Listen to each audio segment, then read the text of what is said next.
What's up guys, my name is Daryl Wilson and today I'll be showing you guys how to create a professional and modern e-commerce website step by step. And you don't need to know any sort of coding or have any experience whatsoever because everything in this tutorial is done with a simple drag and drop builder that makes it super easy to build your e-commerce website. And as you guys can tell, this website looks great. So if you've always wanted to learn how to create an e-commerce website for the very first time and you're kind of tired of the runaround, then this tutorial is for you. So by the end of this tutorial, you guys are gonna know how to create your own e-commerce website, and you're also gonna become a WordPress expert. And this e-commerce website you guys are gonna make today is gonna look super professional and modern, and your visitors are really gonna enjoy shopping on your new e-commerce websites. So today, I'll walk you through how to make an e-commerce website to fit your business needs. Now you can sell any type of product you want on your e-commerce website. You can sell clothes, your own personal branding products, coffee, electronics. You can sell any type of product you want with no restrictions. Plus, your designs are going to look very similar to popular online retail stores like Sony, Apple, Live Lark, Abercrombie & Fitch, and American Eagle. We will be using modern trends that multi-million-dollar companies use to make sure your website stands out and keeps up with today's website trends. Plus, you guys will have access to hundreds of templates where you can easily import a section or even a complete website right on your new e-commerce website in just a few clicks. You can simply import a block or template, adjust it, and you're on your way to create your new e-commerce websites. Now this video might take a few hours of your time, so let me give you all a 5-minute overview and show you what you're gonna learn today in this tutorial. All right, so let me give you guys a 5-minute overview about this website, walk you guys through the website, and show you what you're gonna learn today in this video. So here's our landing page, right? It's a beautiful landing page. Here we have just some call to action buttons. We have our cart here at the top right, where users can actually see all the items in their cart. And they can also click on checkout and purchase the product right away on your e-commerce websites. And then scrolling down here, we have the upsell section. This is just to reinforce more confidence for your shoppers. So like, something like priority shipping, free returns, and in-home setup. And then below that, we have categories. So let's say, for example, you guys are selling products and you have specific categories. Like here we have cameras, we have speakers, and this can be something else like lenses or something like that. I'll show you how to create product categories for your e-commerce websites. And then below that, we just have our products. So you'll see that we have various products, and you guys can actually style these products in various ways. Here's one various way in how you can style your products. And then we have our push style. We also have a style called bounce. And then we have an overlay style. There's a lot more to choose from, and I'll talk more about this later in the video. Now you guys can create as many products as you want, and you can be as customizable as you want. Next, we have our sign up for newsletter where users can actually put their email address, and this will actually go directly into your email list. I'll show you guys also how to set one up just in case you don't have one. And then below that, I just added, this countdown timer, but you guys can modify this and change it. I just put it at 0 for now, but I'll show you guys how to modify it in the video. And then we just have more products, and you can basically make these like the manager special products, or if they're not selling, you can discount them to try to get rid of them or something like that. So I'll show you how to create this section as well. And scrolling down here, we have our blog posts. So we have like the best laptops, the best camera money can buy, and how to be more productive with yourself. And then below that, we just have some general upsells, maybe companies you work with. And then we finish it off with this footer here at the bottom. A really beautiful footer. We have categories. We have some more upsells for users who are still not sure. We have a newsletter and then other various information here at the bottom.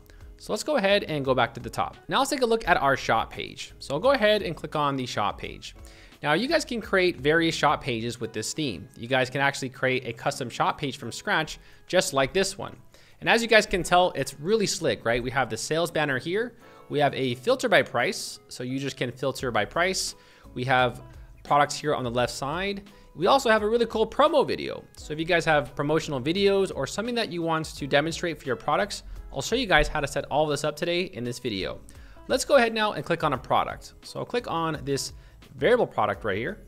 Now here's an example of one of our products. This is called a variable product. And here we have the title of the product, the price, the description, and then here we have variables. So if you guys do have something like size or color, I'll show you guys how to create variable products for your e-commerce websites. There is also something called group products. And group products are ideal for something like iPhones, where if you're selling a product and you have maybe specific sizes within that product. That would work really good for like iPhones or computers or something with memory. So I'll show you guys also how to create group products in this video. So I'll tell you what, let's add this to the cart and purchase something. So here I'll click on Add to Cart. And then here I'll click on View Cart. So here's our cart page. And I gotta be honest, this is a really clean cart page. Here at the top, we have this navigation where it shows people the steps that they're gonna take to make it really easy for users to navigate on your e-commerce website. Here on the left side, we have products, and users can actually increase the quantity here. And if I click on Update Cart, you'll see it'll reflect the price on the right side. We also have our shipping, and I'll show you guys how to set up shipping and tax in this video. And then below that, we have some cross sells where you can recommend additional products when users are about to purchase something at checkouts. So now I'll proceed to checkout. And lastly, we have the checkout details. Now this is a live e-commerce website, and even yourself, you guys can actually access this website and run a live test transaction to understand how easy the checkout process is for your customers. So I'll go ahead and fill out my billing details.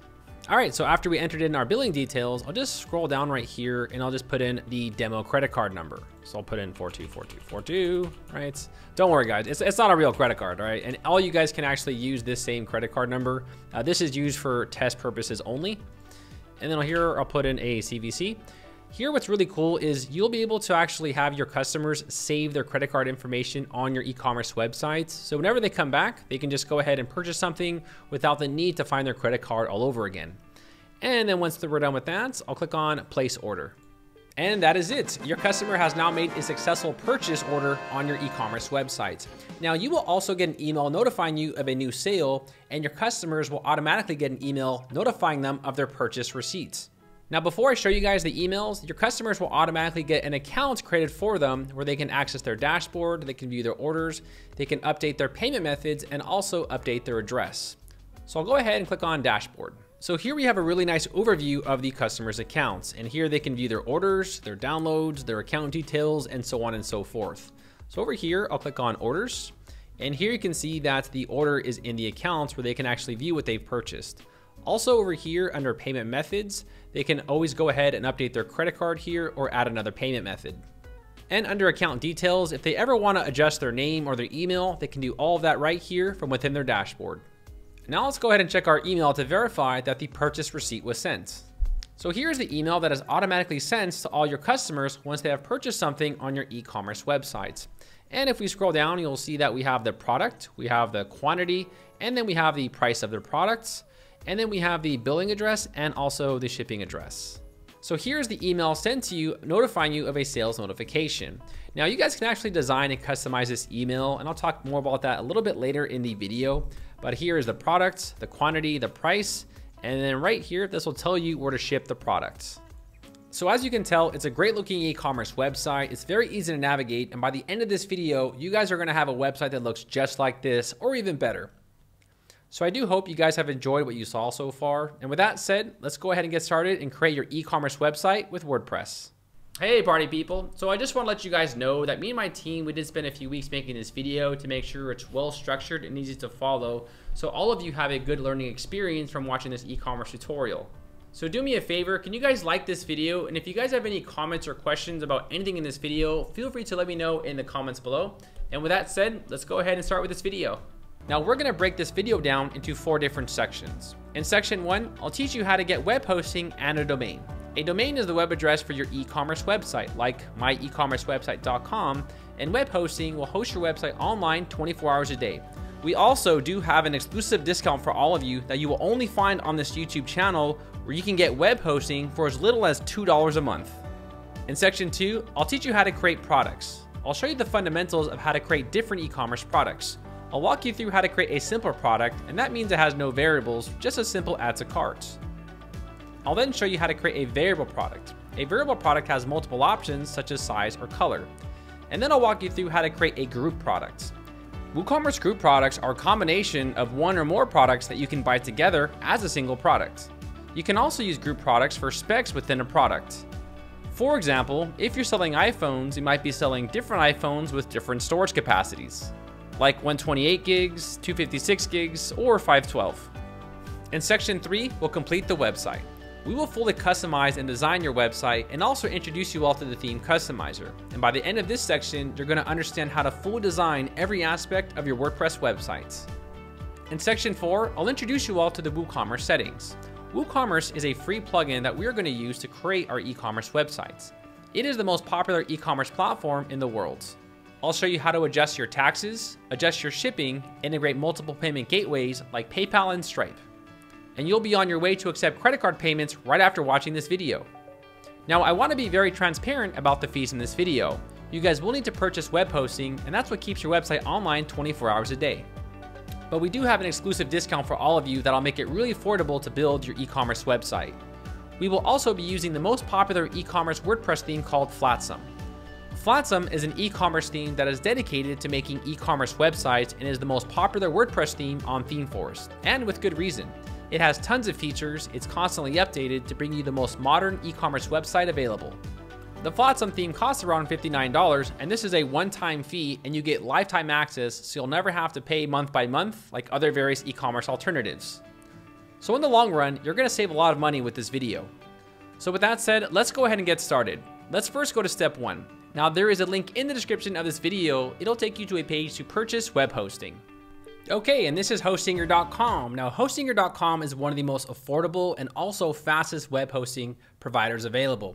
Now, if you guys want to change the language of this website, you guys can actually click on the language tab right here, and you can select your specific language. So if you speak Spanish, you can change it to Spanish or Portuguese or any language that you guys choose. So go ahead and select your language. Now, once you guys are here, we're going to go ahead and pick a hosting package. Now, one thing I also do want to say is that this page changes quite often. In fact, they probably change it once a month. So if the interface looks different, don't worry, don't panic. This happens quite often. But you'll go over here under web hosting, and then you'll click on web hosting. Now, we're going to go ahead and scroll down right here, and we're going to see some hosting packages. We have the single, the premium, and we have the business web. Now, I would personally recommend going with the premium web hosting because this has the best value. You can host 100 websites, it has a lot of storage, and it allows tons of monthly visitors. This one right here, I would not recommend because you can only host one website. However, for those of you who want to upgrade to the business web where it gives you a little bit more performance and it allows more visitors, you guys can also do that as well. But I'm going to go ahead and select the premium web hosting. So right here, go ahead and click on add to cart. All right, and once you guys do that, we're going to go ahead and scroll down right here, and you're going to see different pricing options. Now, this is referring to how long do you want to host with Hostinger. So we have 1 month, 12 months, 24 months, and then we also have 48 months. Now, in my personal opinion, I would always go with the higher plan because this is going to renew at a higher cost later. So you want to lock in that price while you have the opportunity. I'm also going to give you guys a discount code where you can save even more money for your web hosting. But just to get started out, I'll go ahead and select 12 months, and we're going to scroll down right here. Now you're going to go ahead and create your account. So right here, you're going to put your email address. And after you do that, we have the payment method. So you can pay with credit card, PayPal, Google Pay, cryptocurrency, and also Alipay. Now here it's asking if you have a coupon code, and I do. So right here under have a coupon code, if you guys enter the coupon code Daryl and press apply, you guys will save 77% on your entire purchase. So for a year of hosting, all you're gonna pay is around 30 bucks, which is great value because Hostinger is very affordable, yet it's also very fast. Go ahead and put in the coupon code Daryl. And once you guys do that, you guys will go ahead and select your method of payment. So if you want to pay with a credit card, you'll put in the name, the credit card, and so on and so forth. Or for those of you who want to use PayPal or another payment, you guys can go ahead and select the payment method right here. So what I'm going to do here is I'm going to go ahead and purchase a hosting package, and I'll meet you guys on the very next page. All right, great. And once you guys create an account, it'll then prompt you to their setup wizard. So right here, I'm going to go ahead and click on Start Now. And here they're asking some basic questions. So they're asking, who are you making your website for? I'm going to put, I'm creating it for myself. Now they're saying, who is creating the website? Well, I'm going to click on, I'm building it myself. What type of website do you want to build? Well, I'm just going to put a business website. Here they're saying, do you need help building your websites? I'm going to click on no thanks. Now you guys can actually skip this by clicking on the skip and create an empty websites. So right here, it'll say create a new website. We'll click on select. And now they're asking what kind of website, and we're going to select WordPress. WordPress is the most popular CMS on the internet, and it actually powers 46% of the entire internet. So right here, we're going to select WordPress. And now we're going to enter in an email and then an administrative password. Now make sure you guys write this down because these are the login credentials that you guys will need to use in order to log in to your website. So go ahead and enter your password and then click on continue.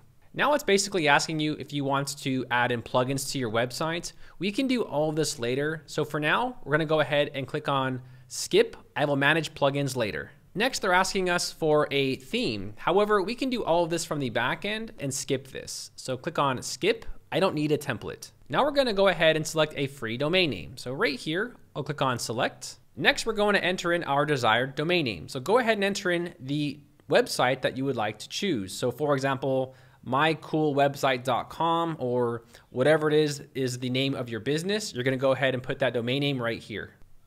So I put in darylguide.com. And then I'll click on search and see if this is available. All right, the domain's available. So just make sure that your domain is available. And once that's done, you'll click on continue. Next, I'll go ahead and click on finish setup. Now it's going to propagate and build your website to make sure that you can build your own WordPress website. Now it's going to ask you a few questions. And these questions are important because it'll actually pick a server that's closer to your location so your website's even faster.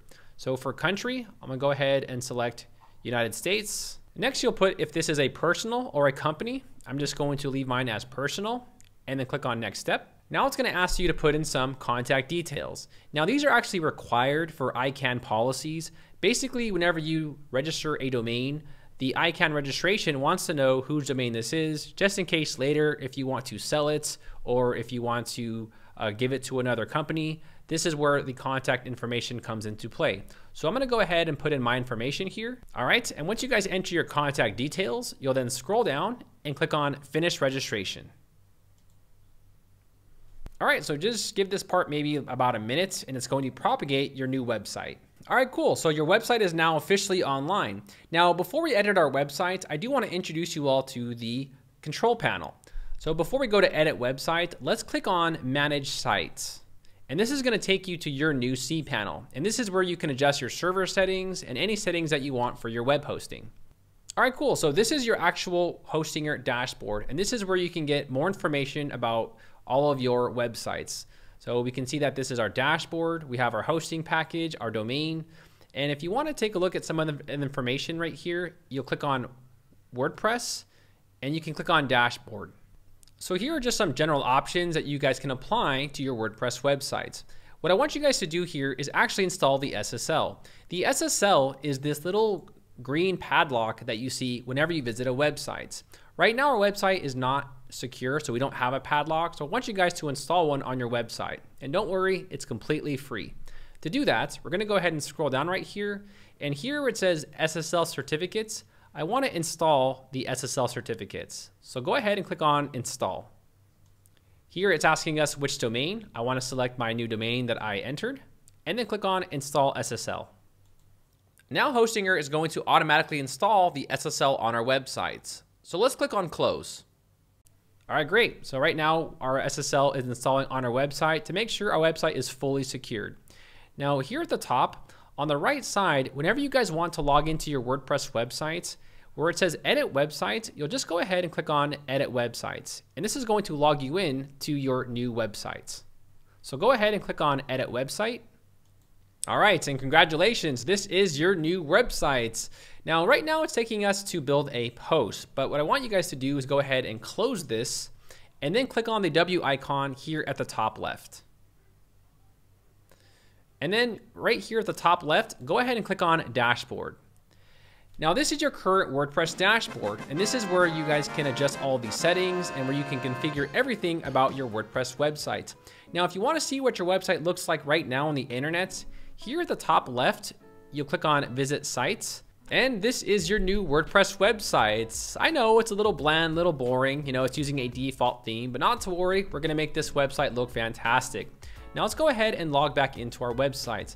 Now, if this black bar disappeared on you, all you have to do is click on refresh, and then this black bar will basically let you log back into your website. So right here, I'll click on dashboard.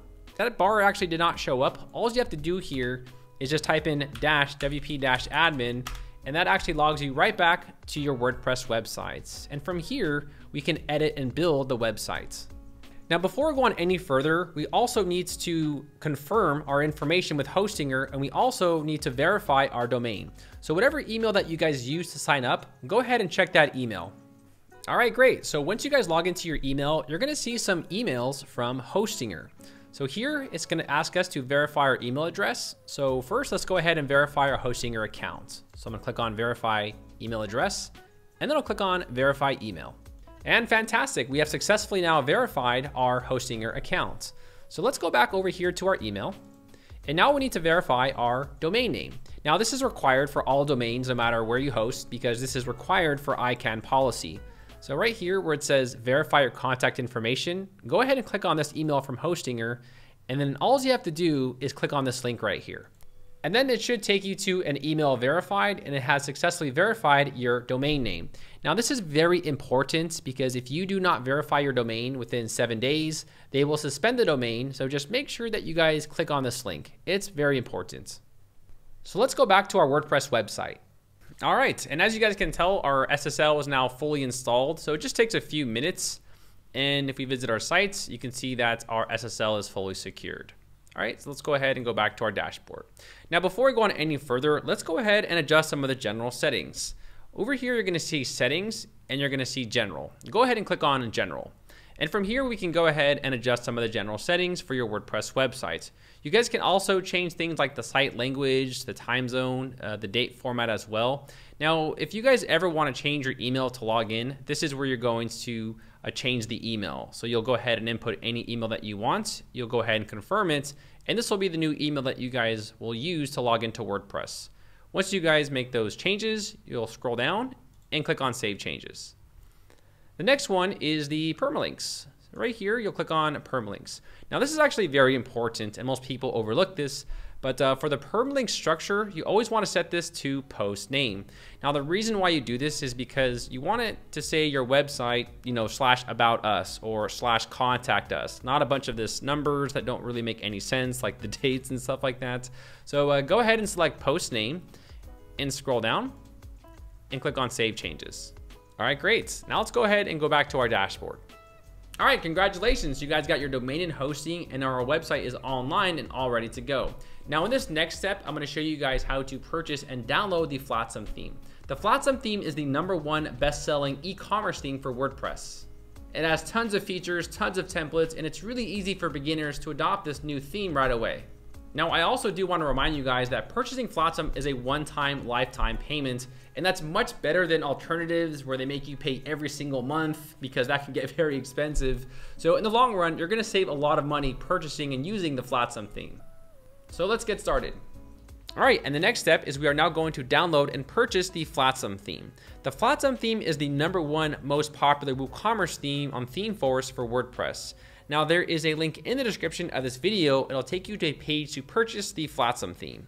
Now just to give you guys a general idea of the Flatsome theme has remained the #1 best-selling WooCommerce theme on ThemeForest for WooCommerce websites. Here's a bunch of various themes as you can tell, but Flatsome has remained #1 for like years already because it offers tons of templates. It's really easy to use. It's completely drag and drop, and most beginners can adopt this right away.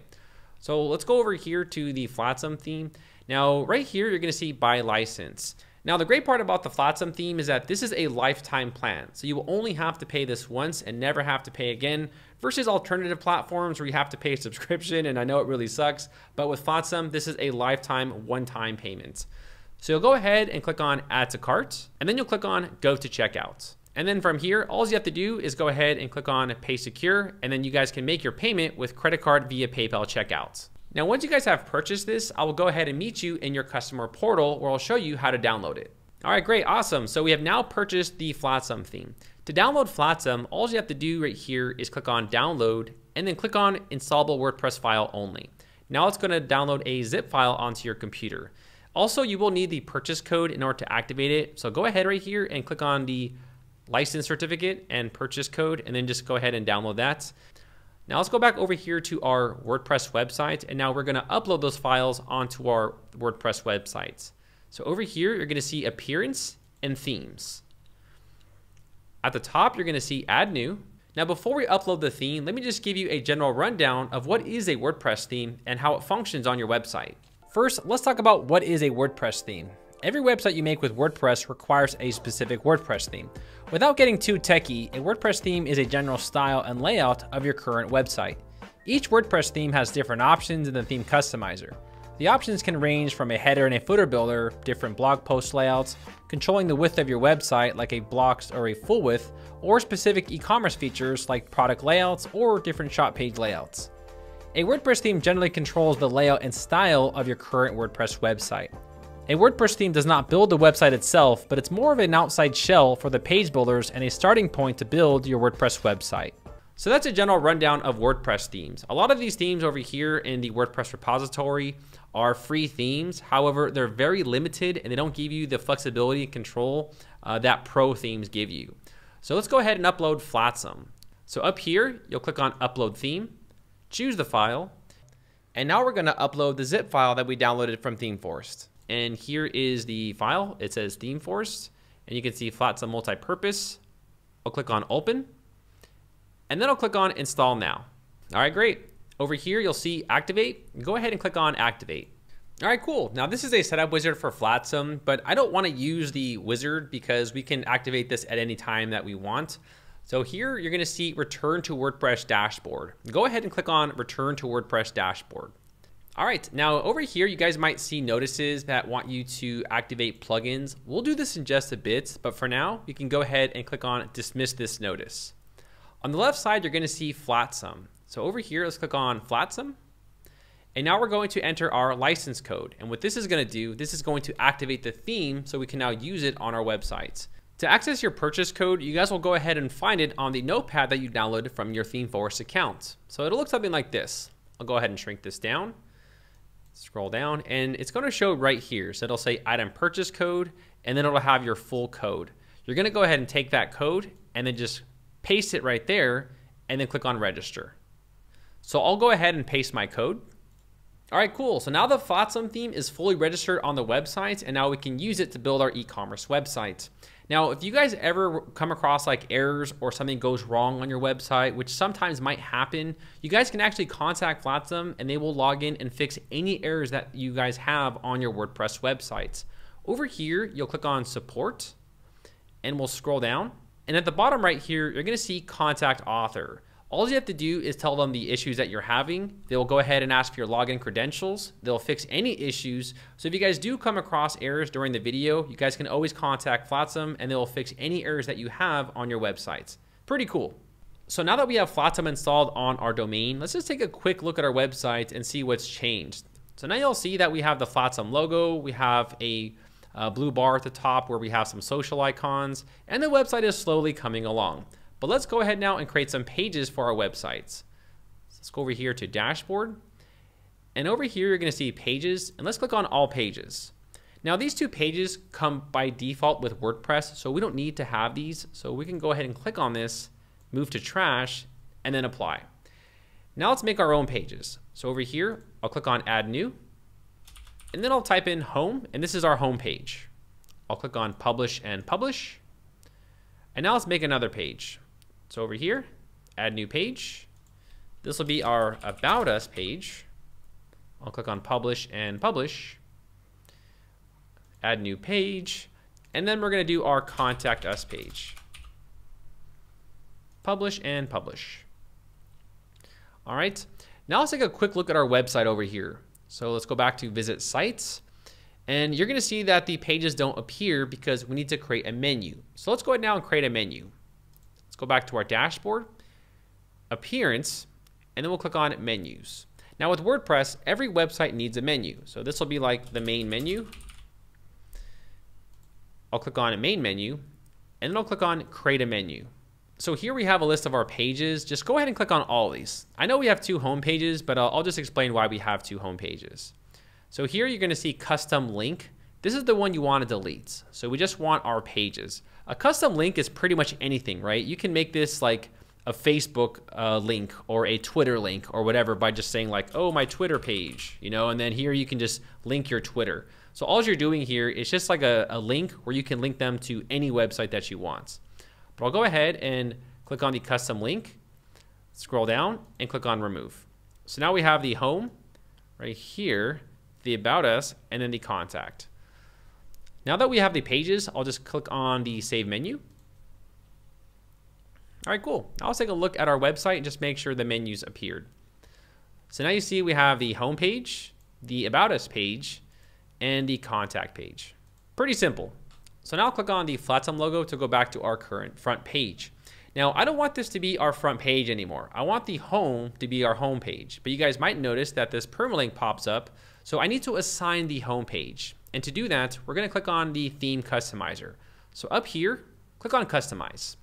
Now we're gonna come back to the theme customizer a little bit later in this video where we can basically design the header and the footer and just sort of change the structure a little bit. But the theme customizers are not used that much anymore, honestly. But here you're gonna see homepage settings. You'll see a static page. And now I wanna assign the home page as our current home page. I'll click on publish, and then I'll close this. All right, great. So now you'll see that if I click on the logo here, that this home page is now our current home page. And all that's ready for us now is to start designing this with the Flatsome Builder. So the next thing for us to do is to start designing this page using the UX Builder. Here you're gonna see Edit Page, but if you hover over it, you're gonna see Edit with UX Builder. The UX Builder is the Flatsome primary builder. So go ahead and click on Edit with UX Builder, and now we're gonna turn on the builder to start customizing our website. So now we're gonna design the website using the Flatsome Builder. The Flatsome Builder has just tons of templates, pre-made websites, block sections that make it really easy to build your e-commerce website. And after using the Flatsome theme for like an hour or so, you guys will definitely get the hang of it. So let's get started. All right, so let's get started. Now, before we upload blocks and templates and stuff like that, let me just give you a quick crash course on how to use the Flatsome Builder. Here you're gonna see add elements. And if I click on this, we'll now see that we have elements on the left side where we can add in, page headers or buttons or anything else that we wanna add. But I wanna add in rows in this section. So over here, I'll click on row. And now you'll see that we have presets. We can have a 2-column row, a 3-column row, a 4-column row, and so on and so forth. But I'll just select a 3-column row, and at the bottom, I'll click on apply. Now we can add elements inside of these columns. So I'll click on add elements. And let's say, for instance, I want to add in just some general text. Here, I'll click on text, and they have different presets as well. And they do this because they want to make it more convenient for you guys to just make something really fast.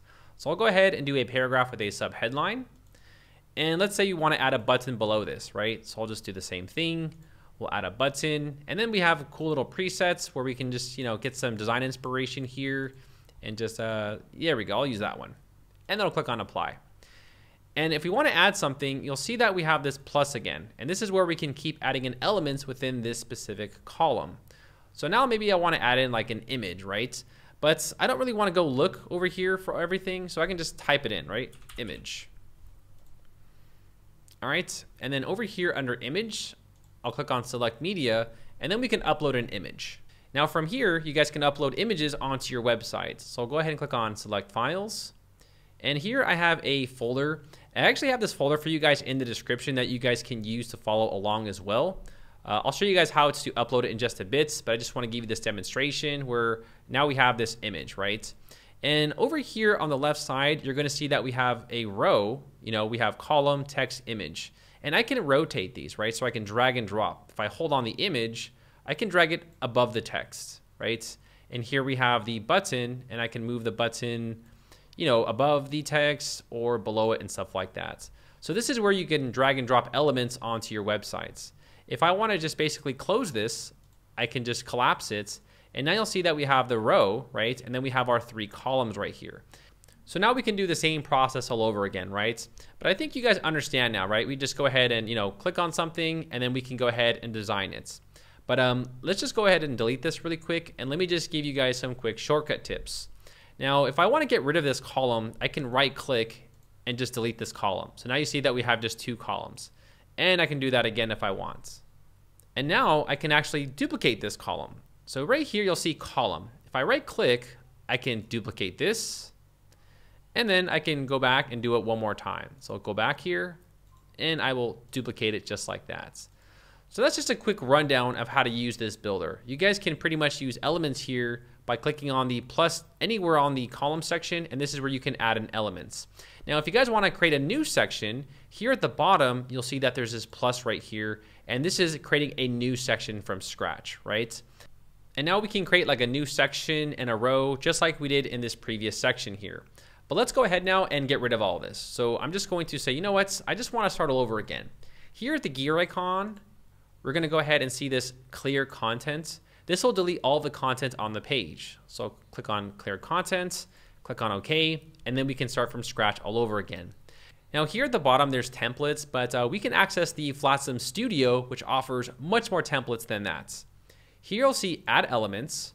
And since we don't have a row to work with, we now have this Flatsome Studio. And here we can go ahead and import complete templates and also blocks onto our websites. And they've actually categorized this, right? So here you'll see that they have e-commerce, and they just have tons and tons and tons of different templates that we can go with, right? Also, they have full page, and this is basically like the entire full page is designed for you. Now, if you guys want sections, you guys can actually click on tabs like the call to action or campaigns, and you guys can use specific sections and just add them to different parts of the website instead of actually using like their pre-made templates, because you don't want your website to look the same like everybody else, right? So I'm gonna select e-commerce, and I'll just show you guys how to quickly import a template, and then I'll just show you guys how to delete it again. So over here, you'll see that we have this interior, right? And it's gonna ask you if you wanna import the images. I'll just say yes, because we can always delete those later. Here, I'll click on start. And now it's going to import the entire page for us, including the images. All right, and now you'll see that it has fully imported the templates. And we can just go ahead and modify and make any changes. So for example, if I want to change this text, I'll just double click right here, and then we can change this text to like our new e-commerce websites. And then I'll click on OK. Now for every element that you guys use with Flatsome, it has a styling tab. So for example, this is a text module, and with the text module, we can design the font size, we can change the line height, right? So if you want to customize or style any of the elements, it's going to display here. Now for every element, the styling tab will look a little different. For example, if I click on a button right here, you're gonna see more options, right? And this is just different ways on how to design your elements. So for example, if I want to change the letter case, here you'll see that we have an option to change the letter case. We can also change the actual text, right? So like call me, right? And then for style, there's just different ways on how to style this. You'll see that these are just basically presets where it'll help you, design and customize the website a little bit faster. And then over here we have animate, where you can animate the button. So it'll like fade and up, but you guys will have to actually apply and then close it and to see it actually animate, unfortunately. But this actually creates animations for like specific elements and stuff like that. And then radius and all these other options right here, you guys can mess around with these. This will pretty much just make it like circular and add more depth and so on and so forth. So let's go ahead and just scroll down right here. And let's just say you guys want to maybe even drag in elements, right? This is a drag and drop builder, so I can just take this and I can move it over here. And you'll see where that blue line is. And if I drop it, now I'll see that it basically moves, it moves around and stuff like that. So we can go ahead and do this for pretty much any element. If you guys want to just like, drag and drop this and put it over there and take this and drop it over there. And just keep scrolling. And then let's just say, hey, I want to add a button right here, so let's click on the plus, throw in a little button there, and there you go. Cute little button, all right? Pretty easy, right? So everything looks good to me, right? But the only thing that I would change here is I want a full width website. So to change the overall structure of your website, here at the gear icon at the top, you're gonna see templates. And I want to make this a full width, meaning I want this to stretch all the way across the websites. So now you'll see that this does stretch a little bit across. This right here is just the design of this template, right? They're going for this kind of like abstract, broken kind of style, but yeah, you'll see that it is now full width and stuff like that, but it looks great, right? So now let's talk about how to add in sections, right? Maybe for instance, you guys want to add like a new section right here below this, but you don't want to have to use like the basic presets like the row and the section and stuff like that. Here I'll click on Flatsome Studio. And let's say for instance, I want to just add in one quick section in between that. So here I have category boxes, and I'll just throw in, what we got over here? We got some, let's do this one. Why not? Let's gamble here. Here I'll go ahead and import this 3-column row, and voila. Now we have a beautiful 3-column row. And of course, we can go ahead and move this around. We can change the background image and so on and so forth. So you guys can go ahead and add in as many sections as you guys want to your websites using the actual Flatsome Studio blocks, just in case you guys don't want to use like a full-on template, which I think many of you might not want to, and I totally understand. But this is how you can pretty much import blocks really quickly on your website. So you guys with me? You guys good? You guys can tell it's really easy to build your website. Drag and drop, really simple stuff. Anyone can do this. Now let's go ahead and build this page right here. This is a 2-column row, right? We have text, button, and then our second column, we just have an image. I mean, that's all we really did here. And we just added in this really nice, beautiful black abstract background. So I'll go ahead and show you guys how to create this section. So let's do it. Let's go ahead and delete this whole section. So clear contents, and let's start from scratch. Now what I did was I actually took parts of a template that I wanted and I deleted the other ones. So you guys can just go use the Flatsome Studio and just kind of like steal sections and just delete the rest, right? So here under eCommerce, we're gonna scroll down, just keep scrolling, just keep scrolling. And you guys are gonna come across this one right here. It is called the single product focus. I'll click on import, and then I'll import this. Does this page look familiar? Well, it should, because it's actually this landing page. All I did was I made some modification, changed the colors, and I added in that image right there. Now I want to get rid of these sections below that. So I don't want to use these other sections right here. So what we can do is just go ahead and click on the little gear icon and delete. Gear icon, delete, right? So now I'm just basically deleting all the parts of the website that I don't want. So now all we have is this section. Let's go ahead and save our progress. Here I'll click on update, and that's gonna save our progress. Now the first thing I wanna do is I wanna give you guys those images so that you guys can upload and follow along in this tutorial. Here we have the gear icon, and we have the option to click on options. However, you guys can always just go ahead and right click and go to options. It's kind of like a shortcut, right? So this is actually editing the background of this section. You guys can see that. But let's change this image. I don't like this guy. I mean, it's cool, but I just don't want it, So over here, I'll click on change media, and you'll see that a lot of these images uploaded when you guys import the templates. You guys can choose to delete these if you want, or just keep them. Doesn't really matter too much. Like for example, I can just click on this and just delete, if you don't want them in your library, right? But over here, I'll click on upload files, select files, and you're gonna see a folder called media library exports. I'm gonna take all these images right here, and I'm just gonna upload them to the websites. You guys can actually download this folder. There is a link in the description where you guys can upload these demo images, and we can use this to create products, to add in backgrounds and all sorts of stuff. We have designed these images specifically for this video to help you guys follow along and make this as easy as possible.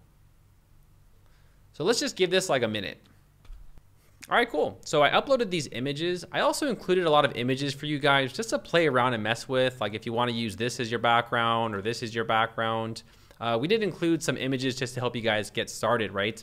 But the one I want to use is this one right here. It is the slider one. All you'll do is click on this, and then you'll click on use this image. So we're just going to make some quick changes. Here I'll just open the text editor. Now this is the heading 1 text, right? And you're gonna see that this says paragraph, right? And this one is heading 1 and heading 6 and so on and so forth. Now we can create presets. So let's go ahead and click on OK.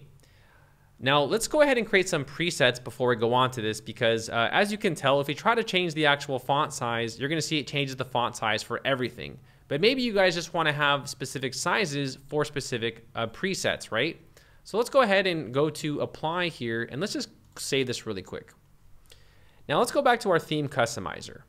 So I'll go ahead and click on the X, and let's go to dashboard, and we're gonna go to Flatsome, and let's click on theme options. So now we're gonna set presets for the colors and also for our text. So over here, you're gonna see style and you're gonna see typography. Now you're gonna see this font is for H1, H2, H3, H5, H6 titles. So I wanna use Poppins, right? So let's go ahead and go to font family, and I wanna select Poppins, and I want this to be bold as well. So I like the bold. Poppins bold is just, it's so like, I don't know, everyone loves it. It's really nice. So we're gonna select 800. I don't know, Poppins bold, it's just so like, it just looks really good. You know, I don't know, like Poppins bold it looks amazing, right? And here is like the base font, which is like just like the default font. So we can actually select a default font for that specific font right here. So if you want to use Lato, we can use that. And then we can, you know, make that size a little bit smaller. And if we scroll down, you'll see that we can also edit the base font right here. So we can change that to like Lato or any other font, and then we can adjust the size of the base font as well. And then for the navigation, which is up here, we can go ahead and adjust that as well. So I want to change that to Poppins. And then you'll see at the top right here that this font now changes because this is applying to our menu. So that's pretty much it for the fonts. You can see that we now have set up a default font for our website, but now I want to select colors. Now with Flatsome, we can use presets and specific shortcuts. So instead of actually searching for colors, we can just say, I want this to be the primary, I want this to be secondary, and this to be the success color. But for the primary, I want to change this. And I want to change this to a green. In fact, I want to change it to this green right here. So I'm going to go ahead and just copy this, go to the primary color, and I'm going to paste that in there. And you guys can actually make presets right here. You'll understand a little bit more about where these apply as we build the websites. But if you want to create like a color palette right here, like you want to set the specific color, you guys can see mine is like white, black, and green. You guys can go ahead and select those there, right? I'll just go ahead and select for the secondary color. I'll just make that black, okay? And here you'll have more options where you can change like the headline colors, the base colors, and then also like link colors as well. All right, so I'm gonna go ahead now and click on Publish, and let's now go back to the UX Builder. So I'll close this. I'll click on Visit Site, and now let's go back to the Edit with UX Builder. Now right away, you guys probably noticed this button changed right here. The button changed because we are now using presets. So if I click on the button right here, you're gonna see color, and now you're gonna see primary, secondary, alert, and success. This is just like we did earlier. Remember how we actually set preset colors? This is where those are going to apply. So I'm gonna select the primary, which is this green color that I selected, and there it goes. So now you'll see that this is where you can select preset colors for all of your elements. Now the next thing I wanna do is I wanna adjust the size of this text. I showed you guys how to select presets, right? But we can actually set the size of specific text within this box. So right here, open text editor, and you're gonna see this toggle toolbar. What this allows you to do is this allows you to pretty much change the actual font size of this. So here we have font sizes. I'm gonna make this a little bit smaller, right? So I want this one a little bit smaller. This one, I like it big, so we can actually leave that. Here under font sizes, you can make it bigger and bigger and bigger, or smaller and smaller and smaller. So I'll go ahead and click on OK. And I'll see that this is a lot smaller because I didn't want it large. I want this header to be a little bit larger and this one to be a little bit smaller. Now let's add in this image over here on the right side. So to do that, you'll see we have this plus icon where we can go ahead and now find an image, right? So over here, elements, I'll type in image, voila. And let's go ahead and click on select media. And now we're gonna scroll down here and we're gonna find the headphones. It's gonna be, let's see where it is. I just passed it, I think. Yeah, right here. It is the background hero PNG. And we'll click on use this image. And voila, here is our image. Now, the image is a little bit small, right? I wanna actually make it a little bit larger. And there's a shortcut. So what we can do here is you'll see this little bar right here. I can actually stretch this and make this row larger, which will result in making the image larger. So I'll go ahead and click on this and I'll hold it and I'll just drag it over there. And now you'll see that we now have a beautiful landing page that we created in just a few minutes. So This landing page looks great, and congratulations, we now have a landing page, which is probably the hardest part to make. So now let's save our progress. Here at the bottom, I'll just click on Updates. And if you guys just want to take a quick look, and ta-da, we now have a beautiful landing page that we created in just a few minutes. This is actually the hardest part of the website to make. So if you guys got this down, the rest of the website will be a complete breeze. And it looks very similar to our other landing page. All we did here was make this text a little bit bigger, and that is the only difference. So you guys know how to make that bigger. So on your own time, you guys can go ahead and do that. But now that we know how to make the landing page, the rest of the website is gonna be really quick. So all we're gonna do is insert these sections. Now, I'm gonna do my best to speed up this video. So now that you guys have a good understanding of how to use the UX Builder, we can now go ahead and speed this up and just start inserting sections. But I'm a perfectionist really quick, so I wanna make this a little bit bigger. So we're gonna make this just a little bit bigger here. Let's just do like 115. Okay, that looks better. All right, 115 good? No, let's do a little bit more, Let's do 130. All right, 130. All right, we're good, we're good. All right, now we're gonna scroll down, and I wanna insert this section. So let's go over here, and we're gonna use the Flatsome Studio. And this is the services and icons. And it's this section right here. It is the shop benefits. I'll import this, and then I'll go ahead and import this section. And there you go. Now, the great part about the presets like we use in the theme customizer is you guys can see the font already is changed for us. And all I did here was I just basically made this a little bit more darker, right? I want the text a little bit more black to be consistent with our color. So over here, text color, black, black. Wait, there we go. Wait, whoa. All right, there we go. And then we'll do it one more time, and there we go. And the next section is this shop by category, right? So this is a text which I use to introduce the next section. So instead of actually using the Flatsome Studio, I'm gonna click on the plus icon. Here I'll click on a section, but I don't wanna use a preset, so I'll close that. And I wanna add an element here. So I wanna add in I think it's called like the title center. That's what I used. It's one of these, right here, title, right? And here's the title. And what I did was I just put shop by category, right? So we'll do shop by category, shop by category. And here we can change the tag. Remember earlier how we adjusted these? So I'm gonna select H1, make this black right here, right? I don't want an icon, but I do want it centered in the middle. So for the style, I wanna click centered. And now you'll see it says shop by category, and now it's just waiting for us to insert the next section. So over here, I'll insert the next section, Flatsome Studio. So now let's insert the next section. Here is the hero banner section, and this is the section that I got the block from. If I scroll to the bottom, you're gonna see this one right here. It is called the eCommerce 3-column info boxes. I'll click on import. All right, perfect. And all I did here was I just added different backgrounds to this. I don't wanna use the default ones, but these are actually pretty nice. Like, I'm not gonna lie, they look pretty good, but I wanna add in my background. So I'll right click on options, and you'll see over here how I added this camera. So let's go ahead and add in the camera, change media. We'll find the camera. I think it's down here a little bit more. There is the camera. Use that image. And for the next one, I use this black screen right here and then the camera on the right side. So here I'll click on options. So now we're gonna find the black speaker. So you'll see over here how I've selected it. Use this image. And then we'll do it one more time over here. Options. Change the media. And now we're gonna find I think it's like a yellowish background I use with the camera. Here we go. It's this green yellow gradients. And I'll click on use this image. Now remember, you guys can go ahead and mess around with these settings right here. These are just styling options, So for example, if you want to add in like an overlay, you can add in an overlay in the background. This actually really helps for the text to display. So for example, I can put it on that one. You'll see that the text displays. Then you have like different effects, like we have snow, where you can make it snow. Really cute, I do like that a lot.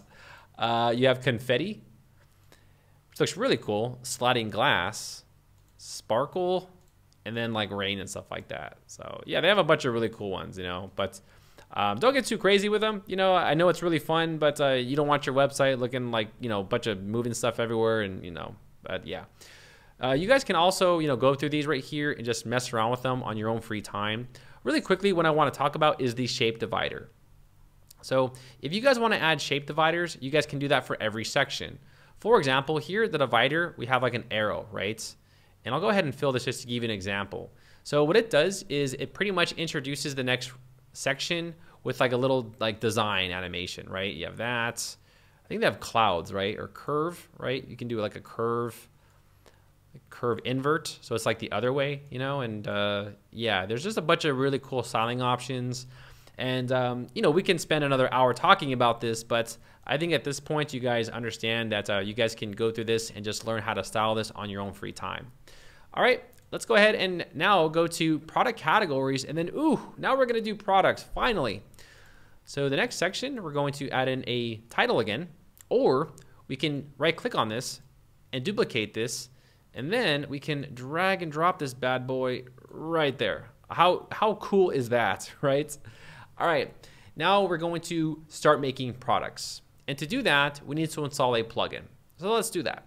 Let's go over here and click on Apply and Updates. We'll close this. And now let's go ahead and go on to the next section. We are now going to start making products for our website. So now we're going to make products. And the great part about WordPress is there's no restrictions on how many products you guys can make. You guys can make as many products as you want and sell anything that you want. Other platforms, they actually limit you on products based off like your plan and stuff like that. It's a bunch of crazy nonsense. So we're gonna go ahead and teach you guys now how to make products for your e-commerce website. So in this next section, I'll show you how to create a simple product, a variable product, and then also a group product. So let's go back to the tutorial. All right, so let's now move on to creating products. Awesome, let's go over here to our dashboard, and we're gonna go to plugins and click on add new. And we're going to install the WooCommerce plugin. The WooCommerce plugin is the most popular plugin for e-commerce websites with WordPress. This is the plugin right here. You'll go ahead and click on Install Now, and then you'll click on Activate. So when you guys install the WooCommerce plugin, it's going to prompt you with a setup wizard, but we can adjust all of these settings in the general settings of WooCommerce. So I want to go ahead and skip this. So right here, I'll click on Skip Setup Store Details.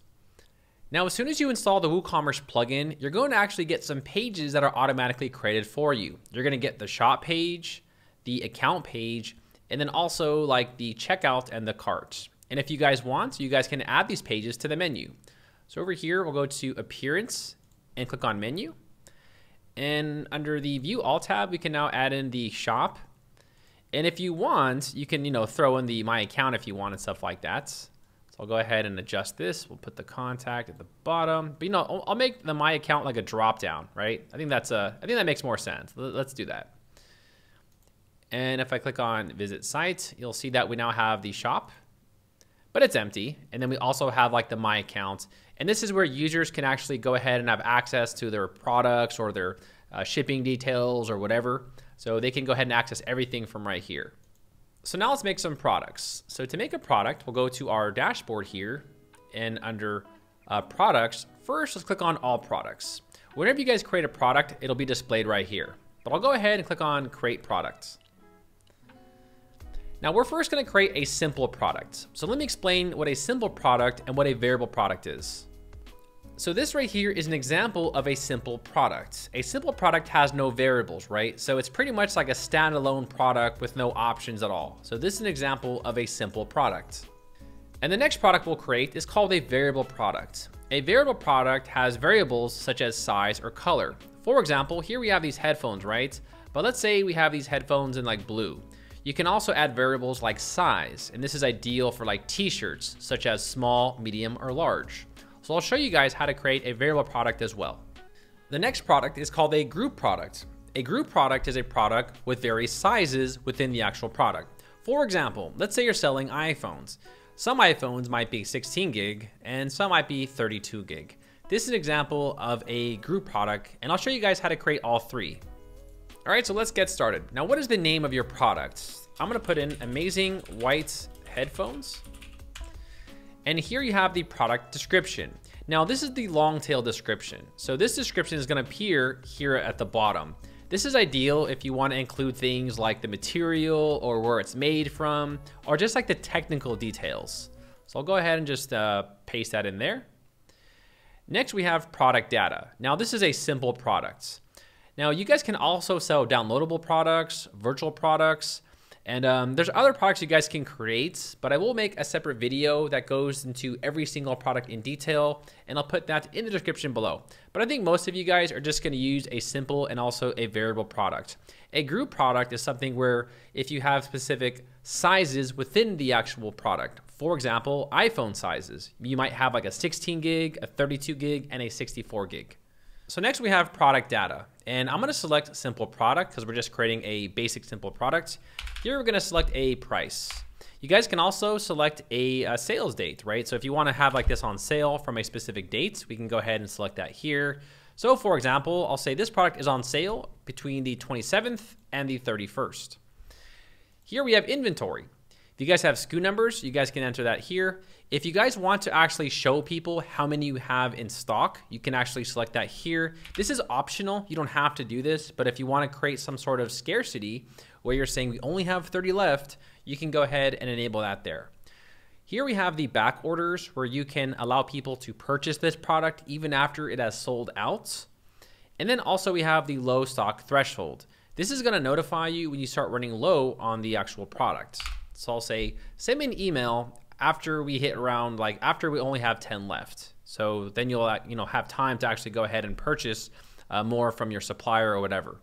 Here you have sold individually. I don't recommend doing this. This will make it so this product cannot be purchased with other products. There are some case uses for it, but for typical e-commerce websites, you're not going to select that. Here we have shipping. You guys can actually select the weights and the dimensions of your product here. Linked products. So here we have upsells, and then we have cross sells. So here we have the upsell, and once you create products, you can actually recommend other products when users are viewing other products. For example, here we have the red iPhone. If we scroll down to the bottom, you're going to see related product. This right here is an example of an upsell. So when someone is currently viewing this specific product, it'll display right here. Upsells are ideal if your product has accessories that you might also want to recommend. The next one is called a cross-sell. So a cross-sell is products that you recommend at checkout. For example, here you'll see you may be interested in, and then you'll see these products. You can add cross-sells, so when people add something to the cart, you can also recommend these other products as well. All right, so we'll come back to this in just a little bit. Next, we have attributes. This is for variable products, so we don't need to do anything here. And then you have some advanced options where if someone did purchase this, you can actually send them a purchase note, like, thank you for your order. You can enable reviews. And here you have menu order. This is for themes that don't that don't have a specific way of structuring products, but Flatsome theme does, so we don't need to really mess with this. And the next one is get more options. You guys don't need to purchase anything here.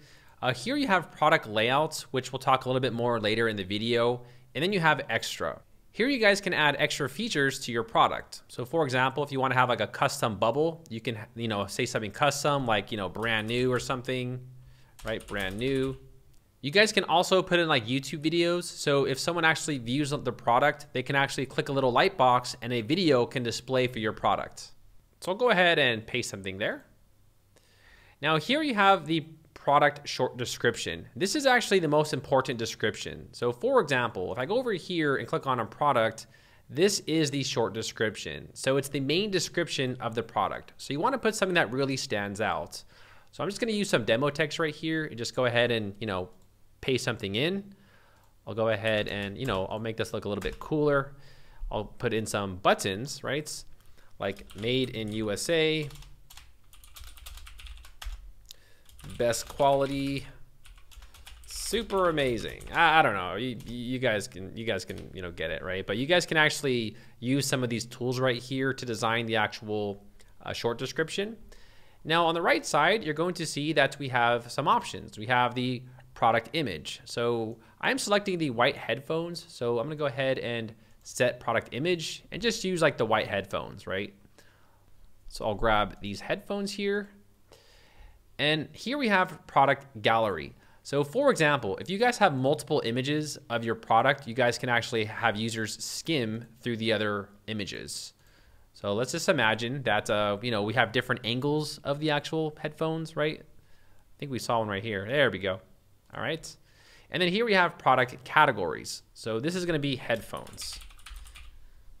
Product categories are very useful because if a user actually clicks on a specific category, it will display all of the products within that category, making your website really easy to navigate.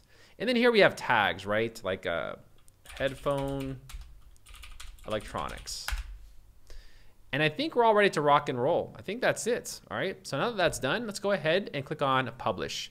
You guys can actually create product pages from scratch, but we'll talk more about that a little bit later in the video. So right here, let's click on view products.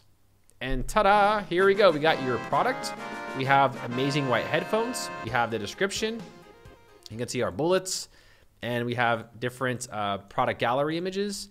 And here we have the YouTube video, right? So if we click on this, it'll actually play a video. So if you have some sort of presentation that you want to display for your products, you can add a video there. And we also have that cool little brand new banner that we added in the advanced options. That is not required. You guys don't have to add that in, but it's just an option just in case you guys might want to. And if we scroll down, you will see that we have the description here at the bottom, and then people can actually leave reviews for your product, like best item, and then click on review.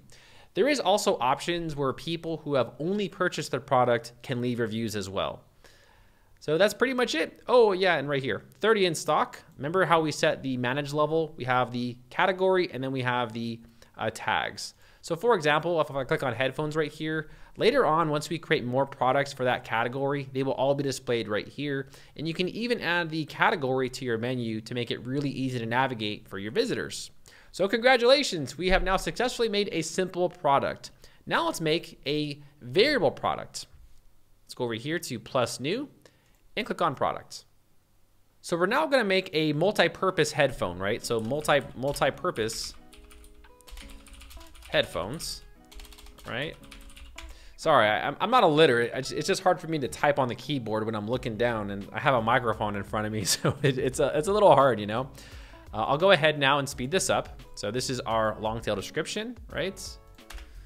And we're going to add some short description down there. Here we go. Right. Okay. Now, right here for product data, we're going to select variable products. You guys might notice the price disappeared. Not to worry, we're going to go ahead and add in some attributes. So what do you want to add for your product? Do you want to add size, color, weight? Well, we can add it here.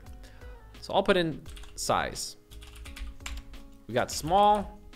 And now we have this little sign above the enter sign. It is a bracket sign. So you'll go ahead and hold shift and then press the button above the enter sign. I'll go ahead and leave it on the screen so you guys can actually see what I'm doing. And then we'll do large, right? So now we have small and large. Here I'll click on use for variations and then click on save attributes. We can also do something like color. Let's go to add color. I'll do white and blue. Use for variations. Now we're going to add these variations to the product. So here under variations, I'll select create variations from all attributes and click on go. And what that's going to do, that's going to add all the variations together. Now for the small whites, what do you want this to cost? And what image do you want to display? Well, I obviously want white headphones to display, right? So I'm going to find the white headphones, right? How much does the white headphones cost? Well, the small ones, they cost 50 bucks.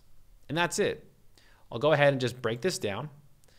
Now for the small blue, we're going to go ahead and put in the blue headphones now, right?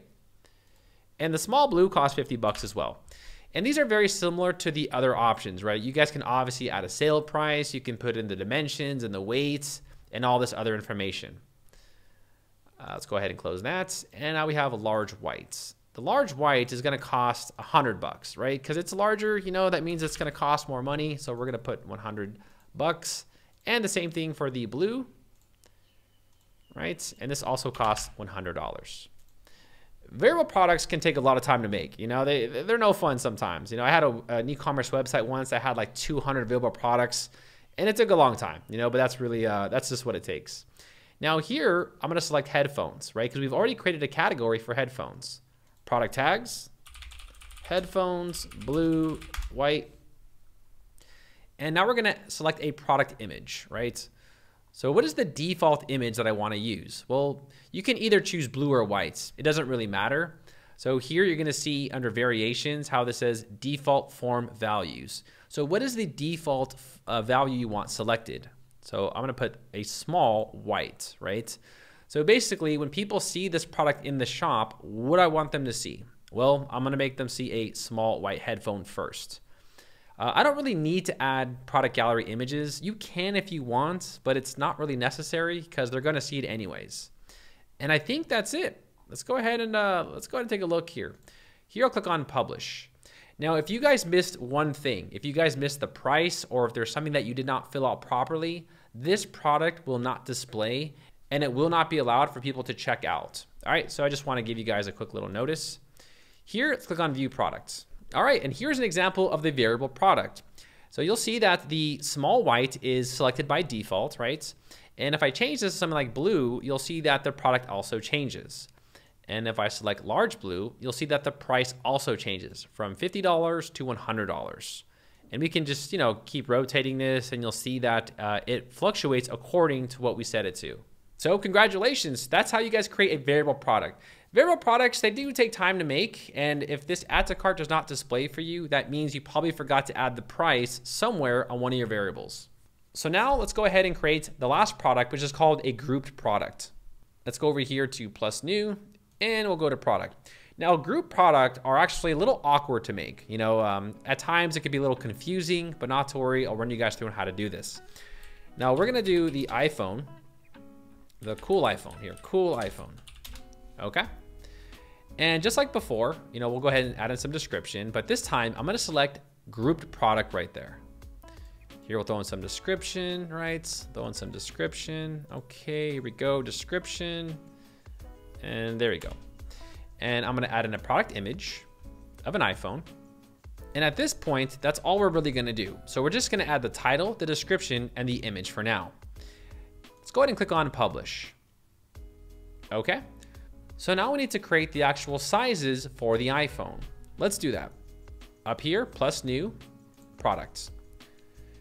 Now, the first iPhone is about 32 gigs. So I'm just gonna type in 32 gigs. And we're not gonna add in any description whatsoever. How much does this cost? Well, the 100 gig iPhone costs $100. Now, over here on the right side, you're gonna see catalog visibility. You wanna click on edit here and you wanna make this hidden, okay? And then I'll click on okay. The reason why we're doing that is because these are going to be sub products for the main product. Just give me a second, you guys will understand in just a bit. So I'll go ahead and click on publish. And we're gonna make one more. We're gonna make 64 gigs, okay? 64 gigs. And this costs $200. And we're going to make sure this is also hidden. And publish. And that's it. And now we're gonna go back to our main product, which was the cool iPhone, and we are going to add those products within this, right? So we're gonna scroll down, and here you're gonna see link products. We are now going to select 32 gigs, all right? And then we also have the 64 gigs, right? And now we're going to click on update. Now that we added those products inside of the group product, here, I'll click on view products. And there we go. Now you'll see that we have the group product here where we have a 32 gig iPhone that costs $100. And then we have the 64 gig, which costs $200. So congrats, we have now created a group product. Now really quick, all of the products that you guys create will automatically be sent to your shop page. We will go ahead and mess around with this a little bit later, but I want to add these products to the actual home page. That we have the products right here. So you'll see that we have all the products displayed right here. Let's go ahead and add that in. So to do that, let's go back and turn on the builder. So over here, I'm gonna go to find the plus, there we go. And I'm gonna type in products. So now you'll see that we have products. And there's different presets you guys can pick. There's like on sale. All right, and then I'll click on apply. Now the cool thing about Flatsome is you guys can actually set specific styles for your products. For example, if you want to change the style to like normal, you'll see that this is normal. If you want to add an overlay, you'll see that there's now an overlay with a little bit more description above the products. We have shade, we have vertical. It's kind of weird. Yeah, label. All right. I mean, these can be used for various types of products, right? It just really depends on what you're selling.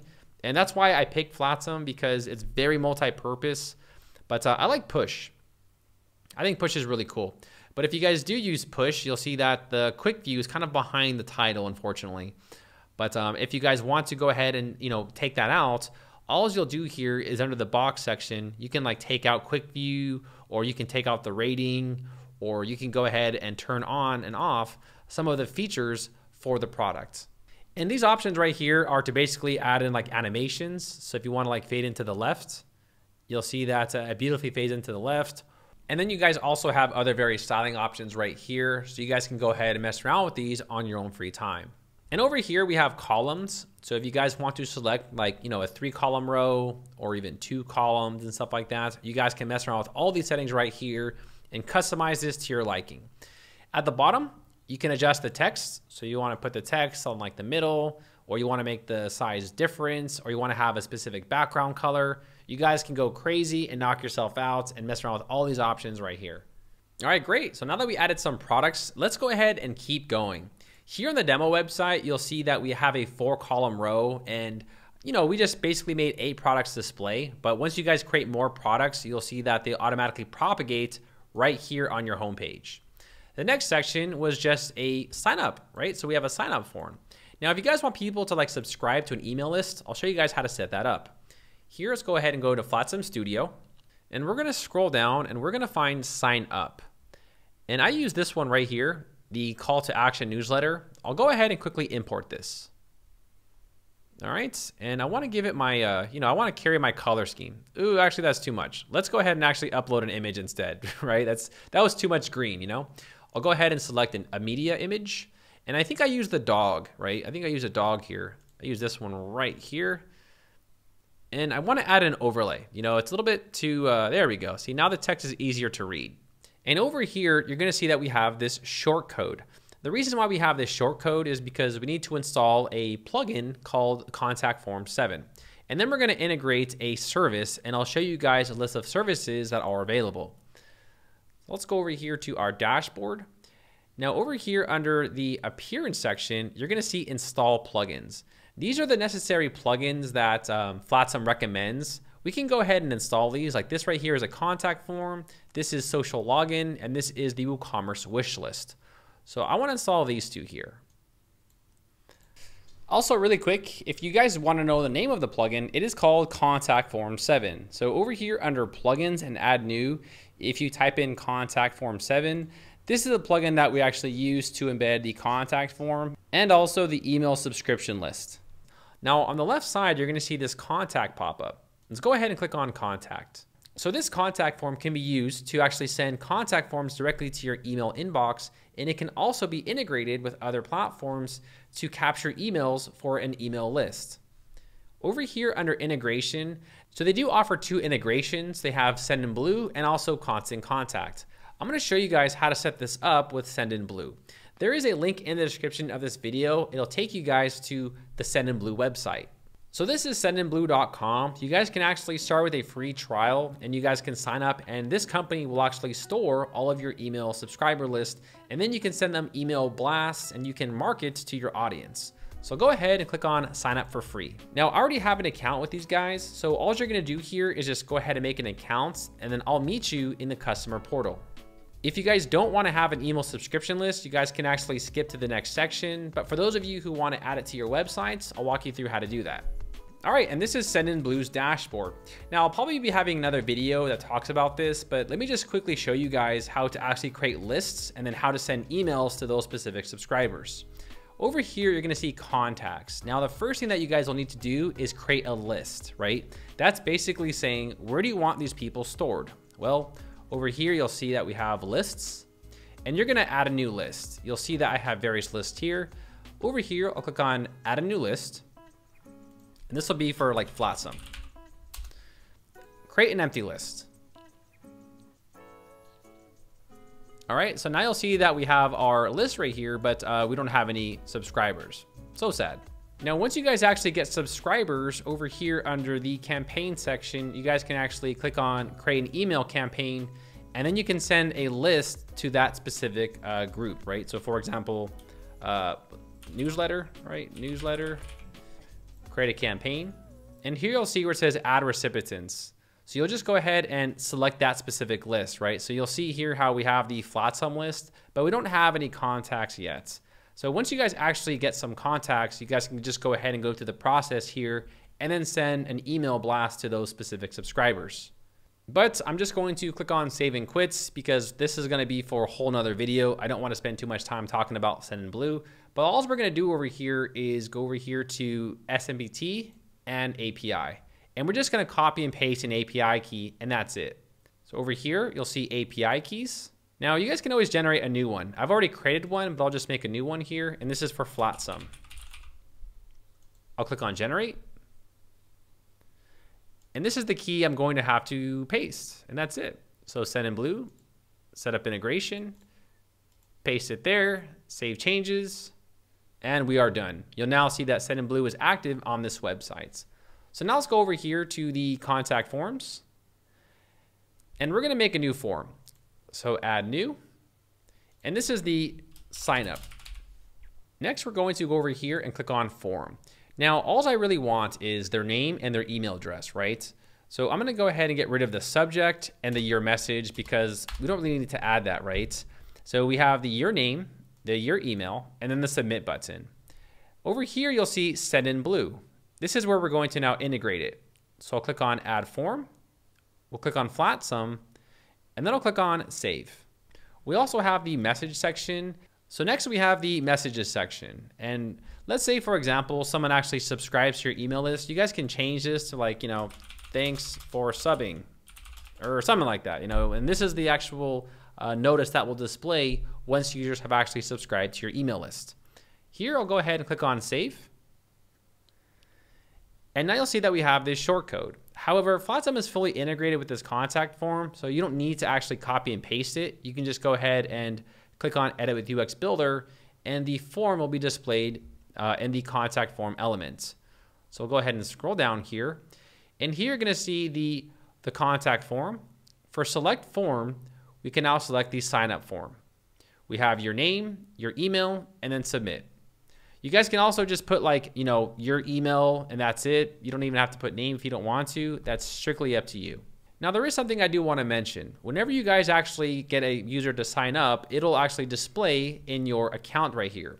However, it will also send an email notifying you of a new subscriber, and it could get a little annoying if you constantly get emails from your actual website saying someone subscribed.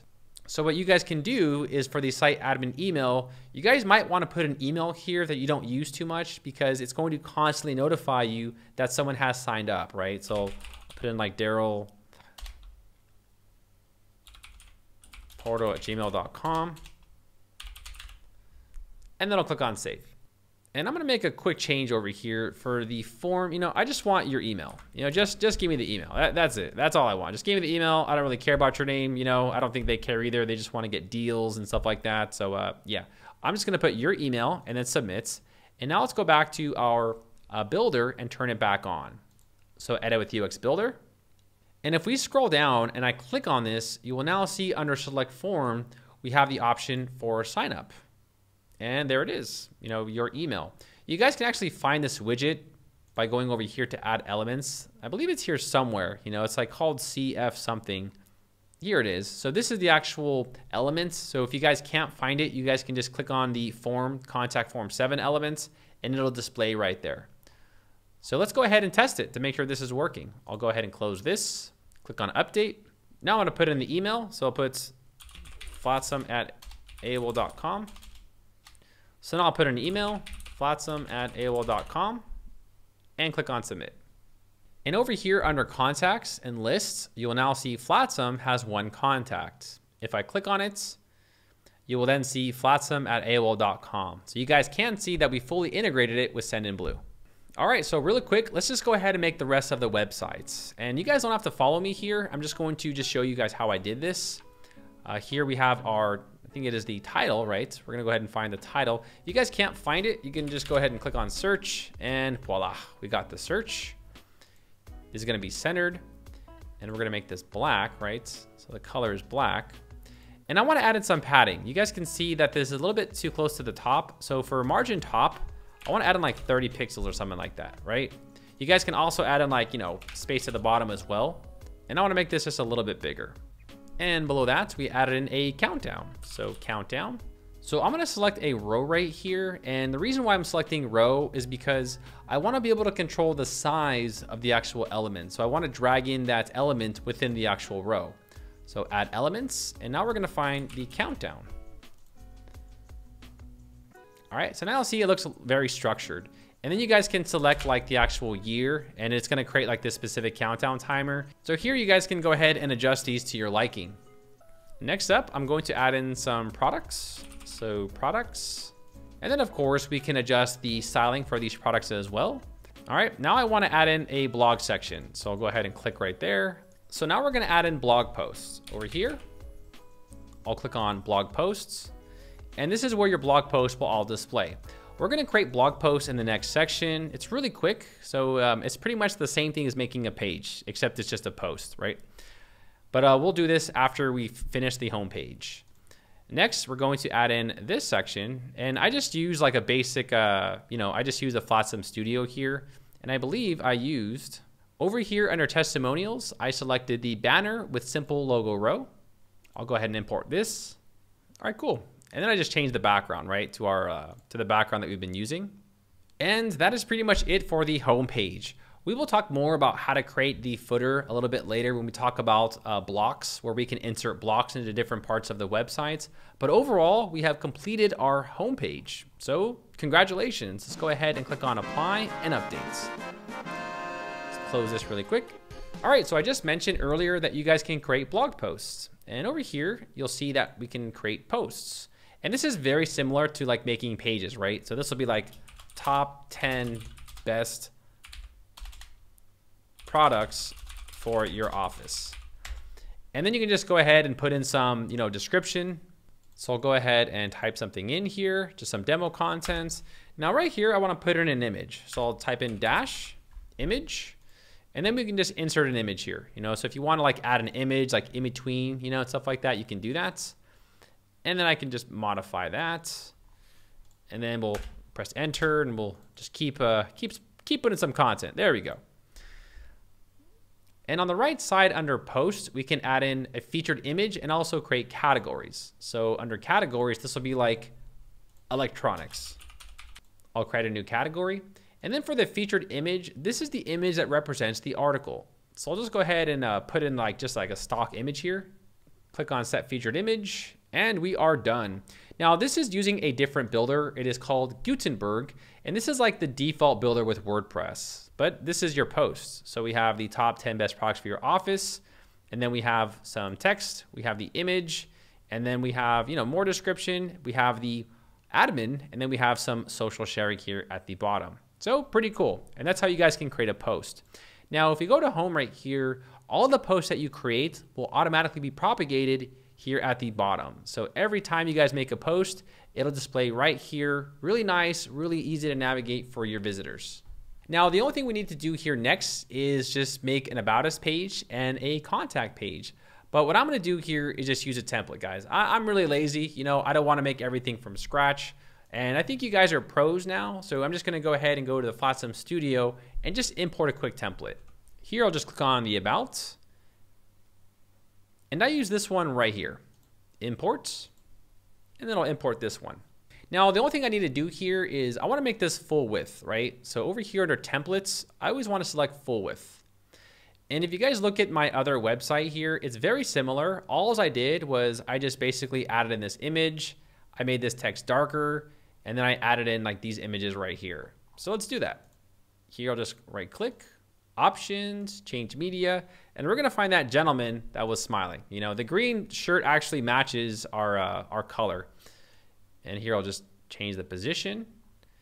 Now for the color here, I want this to be a little bit darker, right? I don't like that faded gray look. I want it to be a little bit more aggressive and look black right there. and then this one right here. So that looks a little bit nicer. And this one you might want to change, right? Because we have balloons and stuff, and we can just add in something like an office, right? Or something like that, you know? And then also change this to black. And then here we have meet the team. Now, sometimes these images might not actually properly import from Flatsome, as you guys can tell. So just add in your own, you know, just click on change media and just go ahead and add in my own images. I think I use this guy right here. All right, and then I went ahead and I added in those images. And I'll just make some quick tweaks. I want to make this text a little bit black. This one right here, I just modified that. And then this one, I want to carry that green theme that we have just to make it more consistent. And as you guys can tell, we have made a really nice looking About Us page in just a few minutes. So let's go ahead and now make the contact page. I'll close this, contact us. All right, so I'll go ahead and turn on the builder. And I want to simply import another template. They have a lot of nice templates to pick from, and I don't find a reason to really rebuild everything from scratch because I'm kind of lazy. So I'm going to go ahead and pick a quick template right here. I'll import this hiking contact page, and then I'll click on start.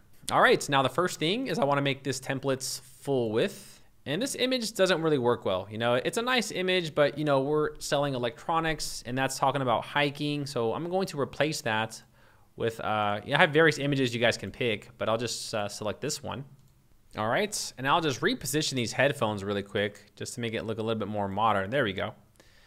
And then right here, we have the contact form. Now, when we actually installed the contact form, it created a default contact form for us where it has everything already set up. If you guys do want to edit that, you guys can go back to the actual plugin and modify that to your own liking. But this will actually do just fine, and this will also go right to your email inbox. But here, we'll just go ahead and maybe change the color here, right? I want to make this black and make this black as well. You guys can also adjust these icons and change them. Now, we're going to walk you guys through how to use the contact form in just a bit, but let's move on to the next section. Now, the next thing I want to do is I want to add in a map. Now, there was a map there earlier, but I deleted it. So if you guys do see the map, just go ahead and right click and delete the map. And I'll show you guys how to use the embed from Google Maps. It's much better. It works a lot more and it's easier to control. So under the add elements, you're simply just going to find a text. So I'm going to add in a text right here. And here you'll see open text editor, but I'm just going to leave that. I want this section.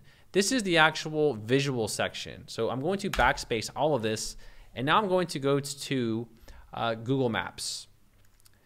All right. Now let's say, for example, your office is, you'll just type in your office or somewhere that you want to showcase. And I'm going to display that. So I'm going to go to the Venetian Casino right here. And I'll click on share.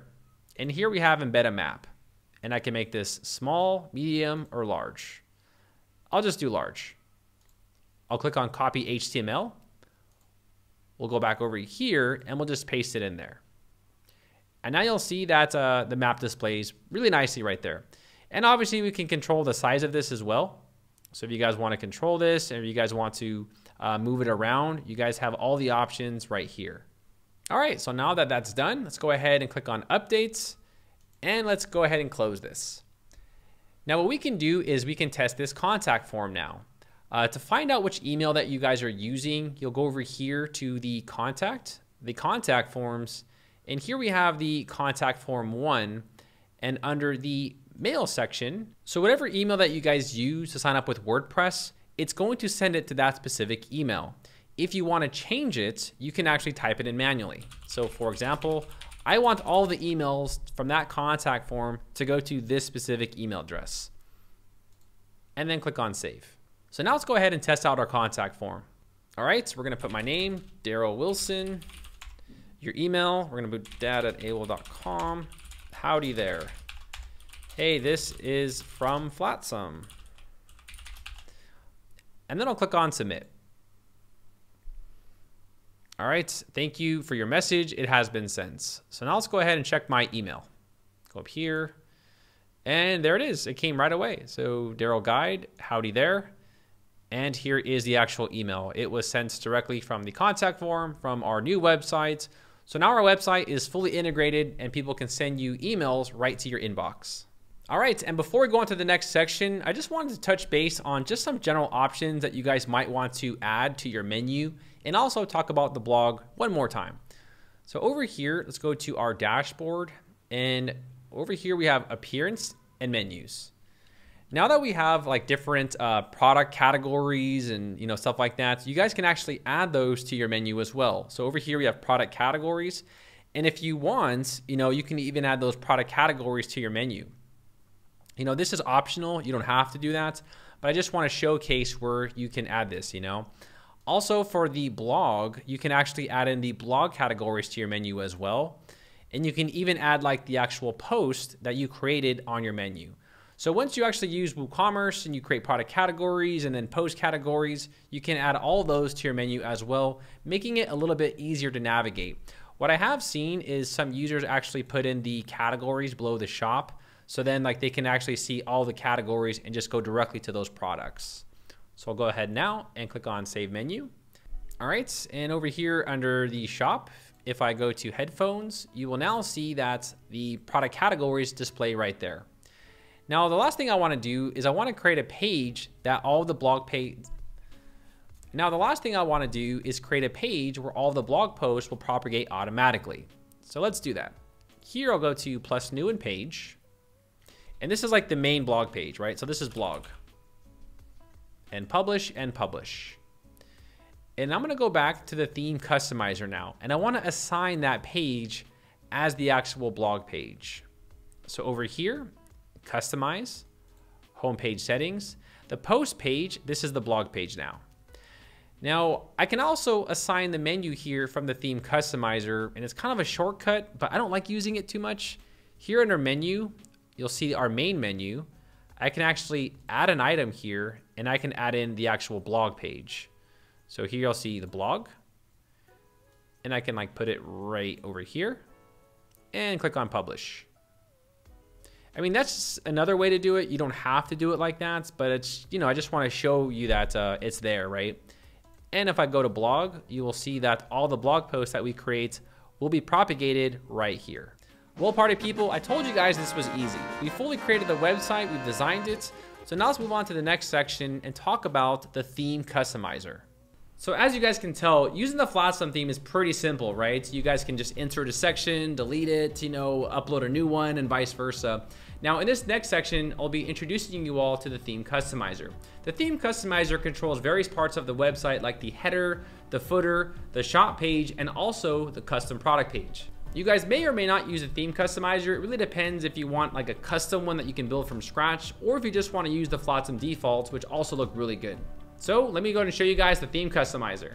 All right, guys, welcome to the theme customizer section. So in this part of the video, I'll be explaining a little bit more about the theme customizer. We did touch base on the theme customizer, but I want to go ahead and talk a little bit more about it and all the features and styles it can offer for your websites. So when you open the theme customizer, you're greeted with several options, and these options control various parts of the website. Now, the first thing that we're going to talk about is the header builder. The header builder pretty much allows you to build a custom header using these drag and drop elements. For example, right here, you'll see we have button 1, and I'll take this and I can drag and drop it, and then you'll see how it appears up there. We can take it and even put it in between the menu, right? Now there's the button, or we can take it and put it at the end of the actual menu right here, and then the button displays. Now, if you guys want to go ahead and design any of these elements, all you got to do is click on it, and then here you can go ahead and design any of the elements. So for the text, I'll put buy now, and then I'll go ahead and put in like the link for the shop page. So you guys can pretty much drag and drop any of these elements right here onto the actual, onto the menu, and then you can design it as you want. Also, there's these little, I guess you want to say like dashes, and these are just dashes where you can basically, just add little dashes in between. Now, if you don't want to use a specific menu, you guys can just basically get rid of everything in that row, and then that row will disappear. So for example, if I want to get rid of the top bar, all I need to do here is just, take all of these icons and drag them off, and then that bar will disappear. But you guys do have 3 rows. You have the header bottom, the main header, and then you have the top header. So if I add something in the header bottom, what's going to happen here is that something else is going to display, right? So I'll just use HTML2. And now you'll see that we have this third row. And HTML can be anything, right? We're going to talk more about blocks in the very next section. But you guys can add like HTML code here. You can add the Google Maps here. I mean, you can even just type something in here and then it'll display there at the top. Or sorry, not the top, but in the bottom row, right? And then you can take this and drag it up there, and then that will make the row disappear. So you guys can go ahead and mess around with this on your own free time. It's pretty easy to understand. It's very fluid, and I think after maybe using it for like probably like, I don't know, 5 minutes, you guys will definitely get the hang of it. Also, there's presets. So if you guys are too lazy, you guys can just click on like a preset here, and it'll just make like a preset header for you. All right, now these options here, we have like the logo. This is where you guys can upload your logo. If you guys don't have a logo, you guys can go to a website called Fiverr.com. I'll leave a link below in the description where you guys can upload your logo right here. And then you can also adjust the logo position. But if you have already made like a custom header, I wouldn't recommend doing the logo position because, I mean, you can just, drag it there normally just using the regular elements. So this is Fiverr.com, and you guys have probably seen me talk about this website before in the past, but you guys can get a logo for like as little as like $5. Over here, I will go ahead and use some filters, and you guys can see these guys can make some really nice logos for like as little as like, $10, $30, and so on and so forth. So I'll go ahead and leave a link to this website in the description below of this video. And you guys can upload your logo there once you guys have got a logo created for you. And then there's just more styling options here. But one that's actually important is the site icon. Here at the top, you notice that Fiverr has this little green circle. If you guys do want to add a site icon, you'll have to go ahead and add it here. So for instance, I'll just use this one. And it gives you a quick preview of how this looks in the as a browser icon, right? So I'll crop that. And then you'll see at the top, we now have that really cute site icon for our e-commerce websites. I'll go ahead and click back here. Now these options right here, these are pretty much just referring to every element right here. So you don't need to actually go through every single one of these. For example, if I click on account right here, it's just gonna take you to that section, right? And if I click on account here, it just brings me back. So these are just referring to the elements. So if you do wanna style the elements in the header builder, this is how you guys would do it. And they have, tons of options and ways on how to style it. You guys can just go through this. But I like that one. Yeah, I like that green one right there. That looks pretty good. But if we do that, we got to get rid of this button. So let's do this. Let's get rid of that button. See, now I'm getting sidetracked, and then we're gonna put that on the end over there. There you go. I think that looks a lot cleaner. All right. So that is the header builder in a nutshell. Next, let's talk about style. So the style is just basically global fonts, right? Global colors. And we did touch base on this a little bit earlier, and this allows you to pretty much add a global font and style for all of your websites. Now, a lot of this actually displays on pages that you cannot usually edit, like the shop page, right? Or the product page. So if you guys do use this, just keep in mind that it does reflect a lot of the other pages. We'll talk more about the shop in just a bit. So next we have like the colors. And like we talked about earlier, the primary color is like a global color, and you can actually use these settings in the actual page builder. And then you have like the base, which is like the base color for like the normal text. Probably want to make that black actually. And also the headline color, I want to make that black as well. You'll see how it directly influences like headers and parts of your website, like the product page and the shop page and other various parts.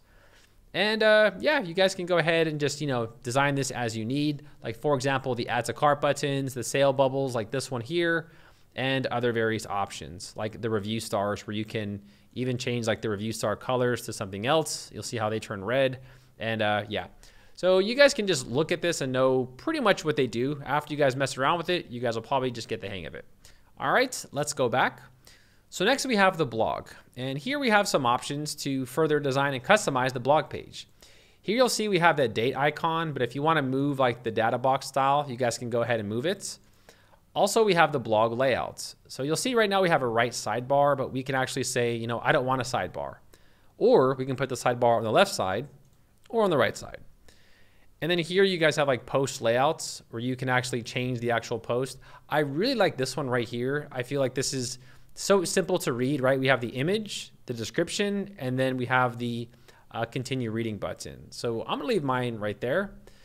And then you guys have some other general options where you can adjust the alignments. And this is actually really cool. Sticky sidebar. This means the sidebar right here will actually stick with you as the user scrolls. So if you have a lot of blog posts, that actually might be helpful. So next we have the blog archive. And the blog archive affects pages like categories and also search, where you can also add a specific style for those pages as well. And the single post. Now this is actually when you click on one. So if I click on something right here, you can actually change the layouts for this actual post, right? So I've seen like a lot of blogs don't really use sidebars too much. In fact, I think they're kind of venturing away because this just looks a lot more cleaner, right? See, top full, take a look at that. Oh, that's actually pretty cool. And they also have inline, which, yeah, that's also really nice. And then you have some options where you can take out the category. So if you don't want the category to display, you can remove specific options from your blog posts. All right, so that's pretty much it for the blog. Now let's talk about WooCommerce. This is actually very important, and this is gonna reflect a lot of the product pages and shop pages if you guys decide not to make a custom one. But let's just go through this really quick. So a store notice, this is basically enabling an option here. I think it's like at the bottom, right? There it is. So you'll see that there's this little notice right there. This enables the store notice. Then you have the product catalog. So let's go ahead and go to our shop page, right? And here you can actually create different layouts and different structures. So this is basically going to customize all parts of the actual shop page. Now, this is using the theme customizer. However, you guys can also use the page builder with blocks to make your own shop page if you decide not to use the theme customizer. You do have a few options, so I'll show you guys how to customize that a little bit later. But this option right here is pretty much just referring to the actual product page, where you can add all sorts of really cool features and make your shop page look a little bit more friendlier and make it look a little bit more for your business. All right, so let's go ahead now and go back. So we talked about the product catalog, and we also have product page. Now let's assume someone actually clicked on a product. You can actually design and customize this product page as well. So if you want to adjust these different styles, you can see we had a right sidebar or no sidebar, but there's obviously tons of them, right? I mean, you guys can add tons of different options. Now there is custom, and this is for people who decide to use blocks, and we'll talk more about that a little bit later, but that's again, if you want to have a custom product page and shop page using the actual Flatsome builder. And then there's other various options, which I'm sure you guys can just go ahead and just, check out, and you guys can sort of understand what these options do. All right, and then we have like the My Account section. So if I click on the My Account, you'll see that we can now customize this section. So you'll see we can make this centered, and then we have other different styling options for this specific page. Payment icons. Payment icons are referring to the icons at the bottom of the screen. And you can add more, or you can take some away if you choose to do so. The next one is pretty important. This is the checkout page. Now, they have three different layouts. We have the default one, right? We have the simple, and then we have focused. I like focused. I feel like this actually just makes people check out as fast as they can, and I kind of like the setup they have going on here. You guys can also make specific options and fields required, right? So let's say, for example, you're basically saying you guys must have an address, right? So they cannot proceed for payments unless they give you their address, which, that makes sense. And then the phone number as well. If you guys do have a privacy policy in terms and conditions, you guys can create one in the WordPress dashboard and then assign that as your privacy policy page or your terms and condition. And once the users actually purchase something, they will have to check a box where they agree with the terms and conditions. I'll show you guys a cool website where they'll actually create one for you. And then they have other various styling options like sticky sidebar and stuff like that. So yeah, that is the checkout form. And then you have the cart as well. If I click on the shopping carts, we have various options as well. So it's pretty much the same thing, right? We have simple, default, and then we have focused for the carts. And then we have different styling options. So this is when someone actually adds something to the carts and they're redirected to the cart page. You can customize it here as well. So next we have the overall layout of the actual website. And if you guys did not edit it within the page template settings, you guys can edit it here as well. And this is a global setting which will apply to the entire websites. And the last one I really want to talk about is the footer. So let's go ahead and scroll down here to the footer. Now in the very next section, we are going to basically create the UX blocks, and I'll show you how to insert those. But for those of you who just want to use like the default widgets, you guys can use those and they work just fine. So for example, we have the edit footer widgets. And here we have footer 1, right? And we have different blocks. But I'm just going to delete these and show you how to create your own footer from scratch. So let's go ahead and add a widget. And I want to add in some like product categories, right? We have product categories. And now you'll see that the categories display right here. You guys can also display products. So maybe you have like best-selling products, right? Here we have the product list at the bottom, and we got some products, cool. And we can also do something like pages. You know, I've talked to this one web design company, and they say that a lot of users actually scroll to the bottom here and look for pages right away. You know, I've never used them, you know, to be honest, but apparently people use them. And then they have like other options where you guys can just, check out. They have tons of widgets like, you know, product lists and recent comments and all sorts of stuff. So this is how you guys can create a footer on your website using the default footer widgets. And that is pretty much it for the theme customizer. The theme customizer controls various parts of the website that normally don't involve the page builder. So once you guys make all the changes that you want, you'll go ahead and click on publish, and then this will save all the changes that you made in the theme customizer. So next we're going to talk about the UX blocks. Now the UX blocks allows you to build parts of the website using the Flatsome builder. For example, you guys can build like a custom header, a custom footer, a custom shop page, and also a custom product page that you can build from scratch using the Flatsome builder. This is not required because you guys can control these pages using the theme customizer, but some people might want to build these pages from scratch, and Flatsome gives you that flexibility. So in this part of the video, I'll go to the UX blocks and show you how to build these pages from scratch. All right, so now let's talk about the UX blocks. The UX blocks are actually a big part of Flatsome. With the UX blocks, you guys can create custom headers, custom footers, custom shop pages, custom product pages, all sorts of different parts of your website. Use the UX blocks. So let's go ahead and click on Add New. And what we're gonna do is we're just gonna create a basic footer, and we're gonna use a template that Flatsome has to offer. So this is my footer. I'll go ahead and click on Publish, and then I'll click on UX Builder.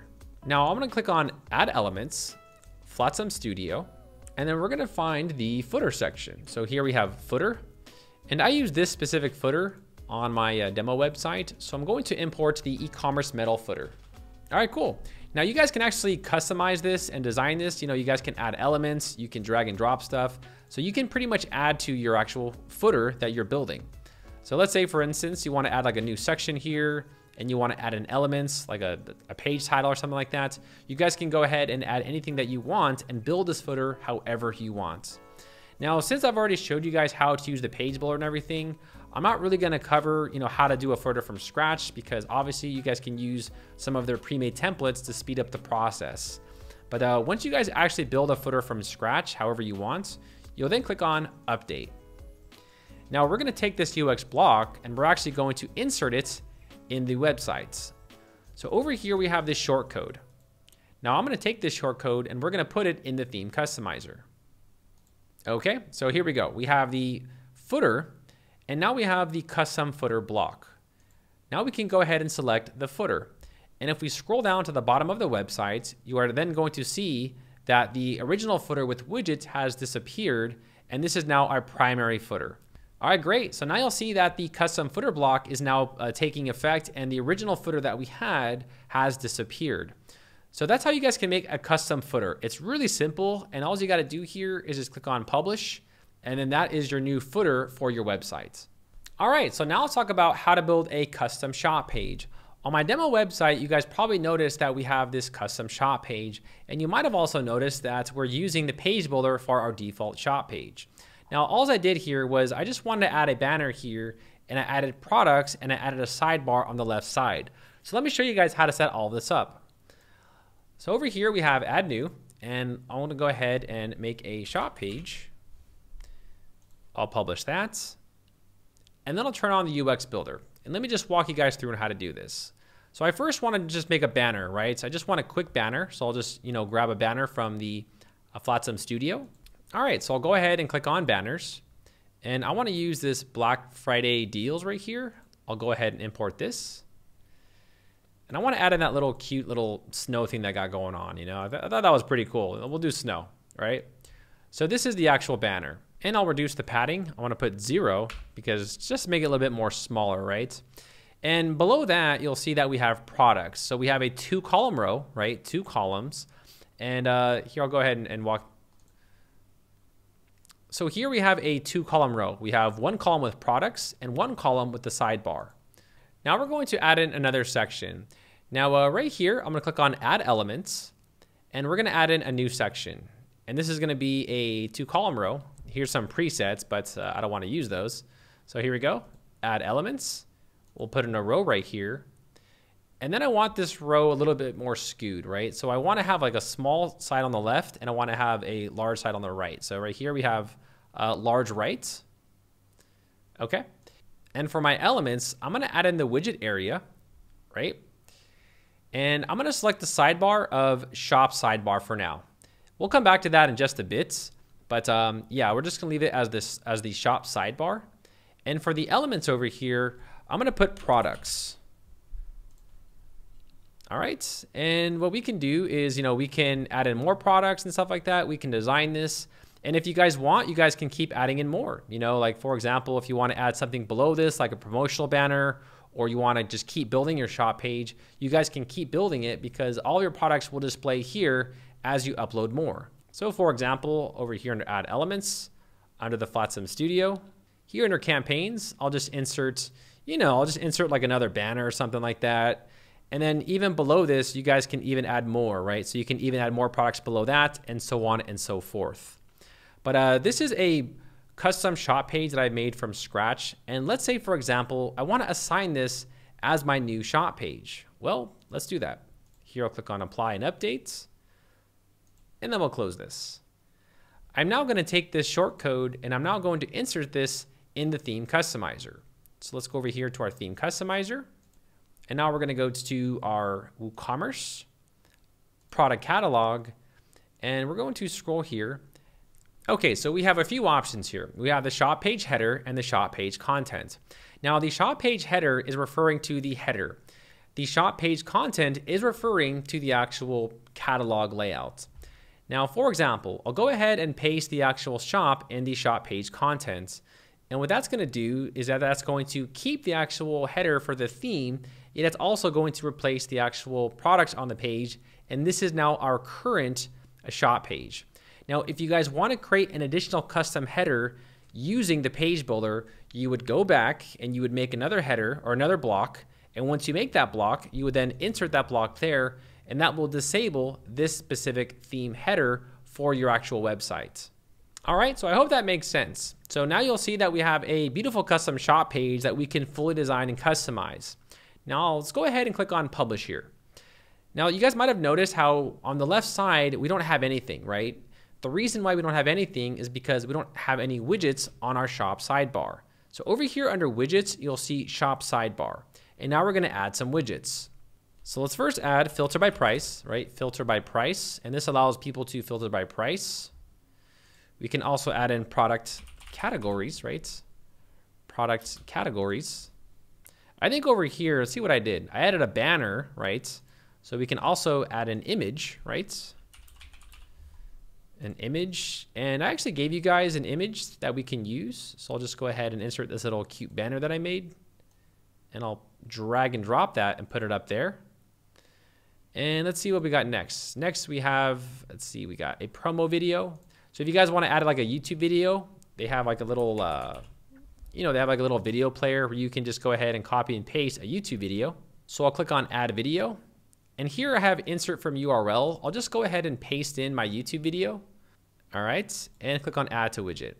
Now you can also give this a title if you want, like, video promo or something. You don't have to, it's not required, but if you just want like some sort of like little, headline there, you can just go ahead and add it there. And then also I'll add in some products. You might want to add in like the best-selling products. So here we have a, product list, and there's a few options. So we have like, how many products to show, how do you want to display these, and you have some other various options here. So I'll go ahead and close that. But I don't like the product categories. I'm going to get rid of that, but I do like everything else. So I think right now, that looks pretty sharp, right? We have a really nice looking shop page, and you guys can see that we can fully customize this and design this however we want. So let's close this theme customizer and just take a quick look. All right, so now if we go to our shop page, you will now see that this is our new shop page where we can fully design and customize our shop page. So at any time, if you guys do want to edit the shop page, just go back to the UX blocks and that will enable you to customize your shop page. Now, if you guys want to get your website looking a little bit closer to the demo, all I did here was I added the block in the header section and I just made the actual sidebar a little bit smaller. So let me just walk you guys through on how to do that really quick. So for the shop page header, I just pretty much put the shortcode there and then I got rid of it because I didn't really want to use that header. And then I click on publish. And then I'll go over here to the actual, the widget over here. And then I can actually go over here to the block section and I'm just gonna make this smaller. And that's it. That's all I really did. I'll go ahead and click on update. And now if I go to our page and close it, and there you go. So now you'll see that our shop page looks identical to the demo. All we need to do is just add in more products. And once you add in more products, it'll look identical. Now, if you guys did make some changes, but it didn't look like it, all you gotta do is use this plugin right here to clear the cache. I was actually using this and I actually had to pause the video because it wasn't saving, but after I actually purged the cache, then everything worked fine. In case you guys aren't aware, cache is basically storing memory in your browser, and sometimes when you're building websites, the browser thinks that you are using like old versions of your website. So when you clear your cache, it will show all of the changes that you have made for your websites. Now, the last thing I want to talk about is custom product pages. You guys can make a custom product page from scratch using the Flatsome Builder. Now, I've already made a video dedicated to this. It's about 10 to 15 minutes long, and it goes through all the fundamentals of how to create a custom product page. It is actually 2 years old, but I recently checked it and it's still very current. So you guys can see a lot of people are liking it, and a lot of people, they really like this video. So even though the video is a little old, I might make a new one, but I'll refer you to this video right here, and this will show you how to create a custom product page using the UX Builder for the Flatsome theme. All right, party people, we have now completed the website part of this video. So by now, you guys understand how to fully customize and design every aspect of your websites. Now let's talk about how to get paid. So let's talk about the WooCommerce settings. All right, guys, now before we go to the last section of this video, I want to quickly introduce you all to WooCommerce Plugins. Now over here on my demo website, you guys probably noticed that on the bottom left, there's this sales notification, and this actually pops up and lets users know that people are purchasing products on the website. The great thing is that this really encourages a social atmosphere and can really help bring more revenue for your website. In fact, just by having that, you increase the odds of you making a sale by 10%, which is pretty good. Also, you might notice that this product right here has product add-ons. For example, let's say you're selling a laptop, right? But maybe you're selling a gaming edition, or something else, and you want to, add $50 more for a gaming edition, and you also want to charge for something else, like, oh, we'll gift wrap it for you for $10, or gold engraving for $10, or whatever for $5 more. Product add-ons are probably one of the best things to add to your store because people are already purchasing this product, and for them to actually just, select the button and buy more, it's very convenient and easy. And then this actually adjusts with the total price, and then people can just add it to the cart and purchase the product. Now let me go ahead and show you guys some WooCommerce plugins. I'll also show you a really good resource on how to get WooCommerce plugins for really cheap. So let's go over here to our dashboard, and I first just want to demonstrate where these plugins are and how they work. So for search plugins, I'm just going to type in WooCommerce. Now there's a plugin for pretty much everything, right? We have PDF and packaging slips, Facebook for WooCommerce, MailChimp, which is email marketing. We have Booster for WooCommerce, which has like 110 plus features. It's actually really incredible what this thing does. It has like so many unlockable features. You have a checkout editor. We have gift cards, wish list, checkout manager field, and the list goes on. So on your own time, you guys can go ahead and install these free plugins and use these on your websites. But most of them have pro versions, so just keep that in mind. Oh, I actually have this one right here. I have Pinterest for WooCommerce. I actually use this to track the sales coming from Pinterest to my e-commerce websites, and I actually use that plugin. It's really, really helpful. But the one that I installed on my other website was called Sales Notifications. Sales Notifications. And I use this plugin down here. It is called Notification X. So I'll go ahead and just install this. You guys can see it has 30,000 active installs with a lot of positive reviews. Now here we go. So I'm just gonna select sales notifications, select for WooCommerce, and then I'll just click on next. Here they have a few designs. Like I mentioned earlier, they do have pro versions where it's just, you know, better styles and stuff like that, but I'm just gonna select the default one for now and then click on next. Here I'll put show everywhere, or you can, you know, restrict who can see it or where they can see it. I'll click on next and then I'll click on publish. And it's that easy. You guys will also see that it does provide a click-through rate, and it shows you total clicks. So just by having this, you guys can see that this will increase engagement on your website. And maybe if people did see people purchase that one product, they might be curious and they might click on it and find out more about that product. Now I want to talk to you guys about the product add-ons. Now WooCommerce has tons of plugins. In fact, my e-commerce website, we have WooCommerce product add-ons, we have the WooCommerce tracking plugin, we have memberships, and we also have subscriptions. However, those plugins can go from anywhere between $50 to $250 a year, which can be very expensive for your e-commerce websites. Just to give you guys an example, this is the product add-ons plugin for WooCommerce, where it's billed annually at $49. The other plugins can get a little pricey. In fact, I made a video about this, and I was basically, I was basically talking about how the subscription model can get very expensive and how a lot of developers might not always update the plugins, which leaves a lot of people in an awkward position once they have purchased it. Now, there is another alternative you guys can do, and that is purchase plugins from GPL websites. GPL websites actually resell other authors' plugins. They are looked down and frowned upon in the community because they are reselling other people's products. However, I find myself using these websites because when I first get started with WordPress, it's really expensive to go around and purchase all of these plugins because some of these plugins can cost $250 a pop. And if you want to just get like a sample of it, you're forced to buy it. So what I would do here was I would always purchase these plugins from these websites.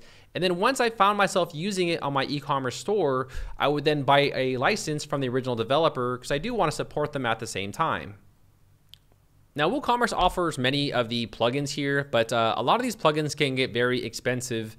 And as a new user, I just want to let my audience know that these plugins can get really expensive, and there is an alternative that you guys can always use GPL plugins. So I would always recommend, try out the GPL websites, see if they work for you. And then if you find yourself relying on that plugin and using it, I would then buy a license from the original developer. So if you guys do want to check out GPL Mall, I'll go ahead and leave a link below. I'm not an affiliate. I don't make any money if you guys buy these plugins, but I feel like that's one of the best alternatives for new users who are getting started with WooCommerce. So now let's go ahead and go to the last section and let's talk about the WooCommerce settings. So let's go ahead and move on to the next section. All right, guys, welcome to the WooCommerce section. So in this part of the video, I'll be showing you how to use the WooCommerce settings. I'll first talk about the general options. We'll then talk about how to integrate taxes, how to adjust your shipping, and I'll also show you how to integrate payment gateways like PayPal and Stripe. So let's go through the WooCommerce settings and I'll show you how to set all of this up. All right, party people, in this part of the video, we'll be talking all about the WooCommerce settings. So we'll be talking about how to add payment gateways, adjust your taxes and shipping, and all that good stuff. So over here, you're gonna see WooCommerce, and let's go over here and click on settings. Now this part's important. You wanna go ahead and put in your store address. The main reason why is because you need to tell WooCommerce where your store is located and also tell them, where you're selling to and the shipping locations and so on and so forth. So let's go ahead and first put in our address. So I'm gonna put in my address here. Okay, so once you guys put in your address, we have some other general options. So now we have selling locations. So who are you selling to? You can select all countries except for, and then sell to specific countries. So for example, if you want to sell to all countries, you can select all countries. If you want to sell to all countries, but maybe one country has like really bad policies, you don't want to sell to that specific country. You say, we're not going to sell to, I don't know, who's the bad guy? We're not going to sell to Belgium. All right. So you can do that. Or you can say, I only want to sell to these specific countries.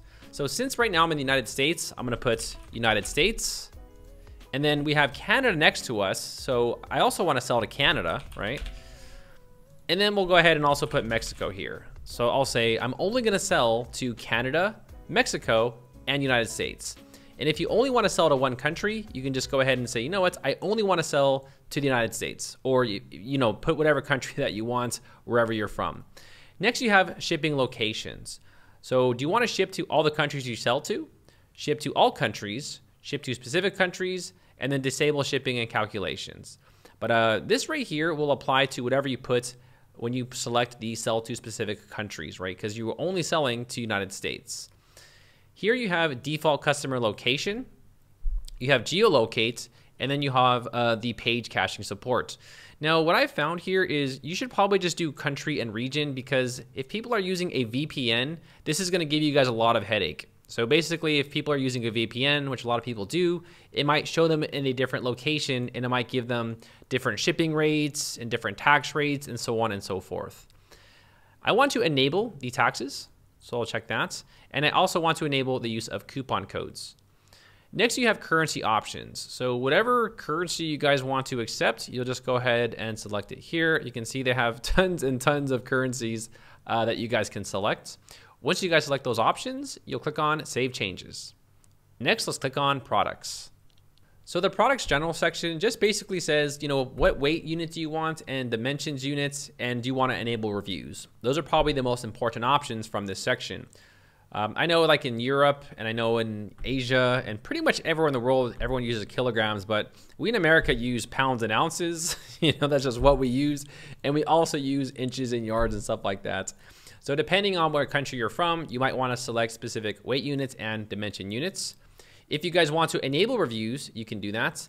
This is what I was talking about earlier. So reviews can only be left by verified owners. So only people that have purchased your products can leave reviews. I highly recommend that you guys check that, because people around the internet can just come to your website and leave negative reviews, and they've never even purchased the products. So make sure you guys have that checked. Here, I'll click on Save Changes. Next, let's do tax. Ooh, we all love tax. So in this part, I'll show you guys how to select specific taxes for specific regions, right? Now, you guys have some general options, right? And this is basically saying, do you want to calculate tax based on their shipping address, their customer billing address, or their shop address, and so on and so forth. Now, if you guys are from the United States, I'll be showing you how to have automated taxes and shipping that will really help you guys out. We're going to install a free plugin. But if you do want to have a manual tax rate, I'll show you guys how to set all that up. So let's go ahead and select a tax rate. Here, I'm going to select standard rates. Now, there is an additional resource you guys can use that'll really help you guys with taxes. This is a website called taxstar.com, and what you guys can do is actually find out the tax rates for every single state. And for example, Nevada has a 6.85% sales tax. So what we can do here is click on Insert Row, and the country code, I'll go ahead and click on this really quick. Now, the country code is going to be US, right? So US, United States. And the next is the state code. You guys can actually go over here and see all the state codes right here. Okay, so I'll put NV.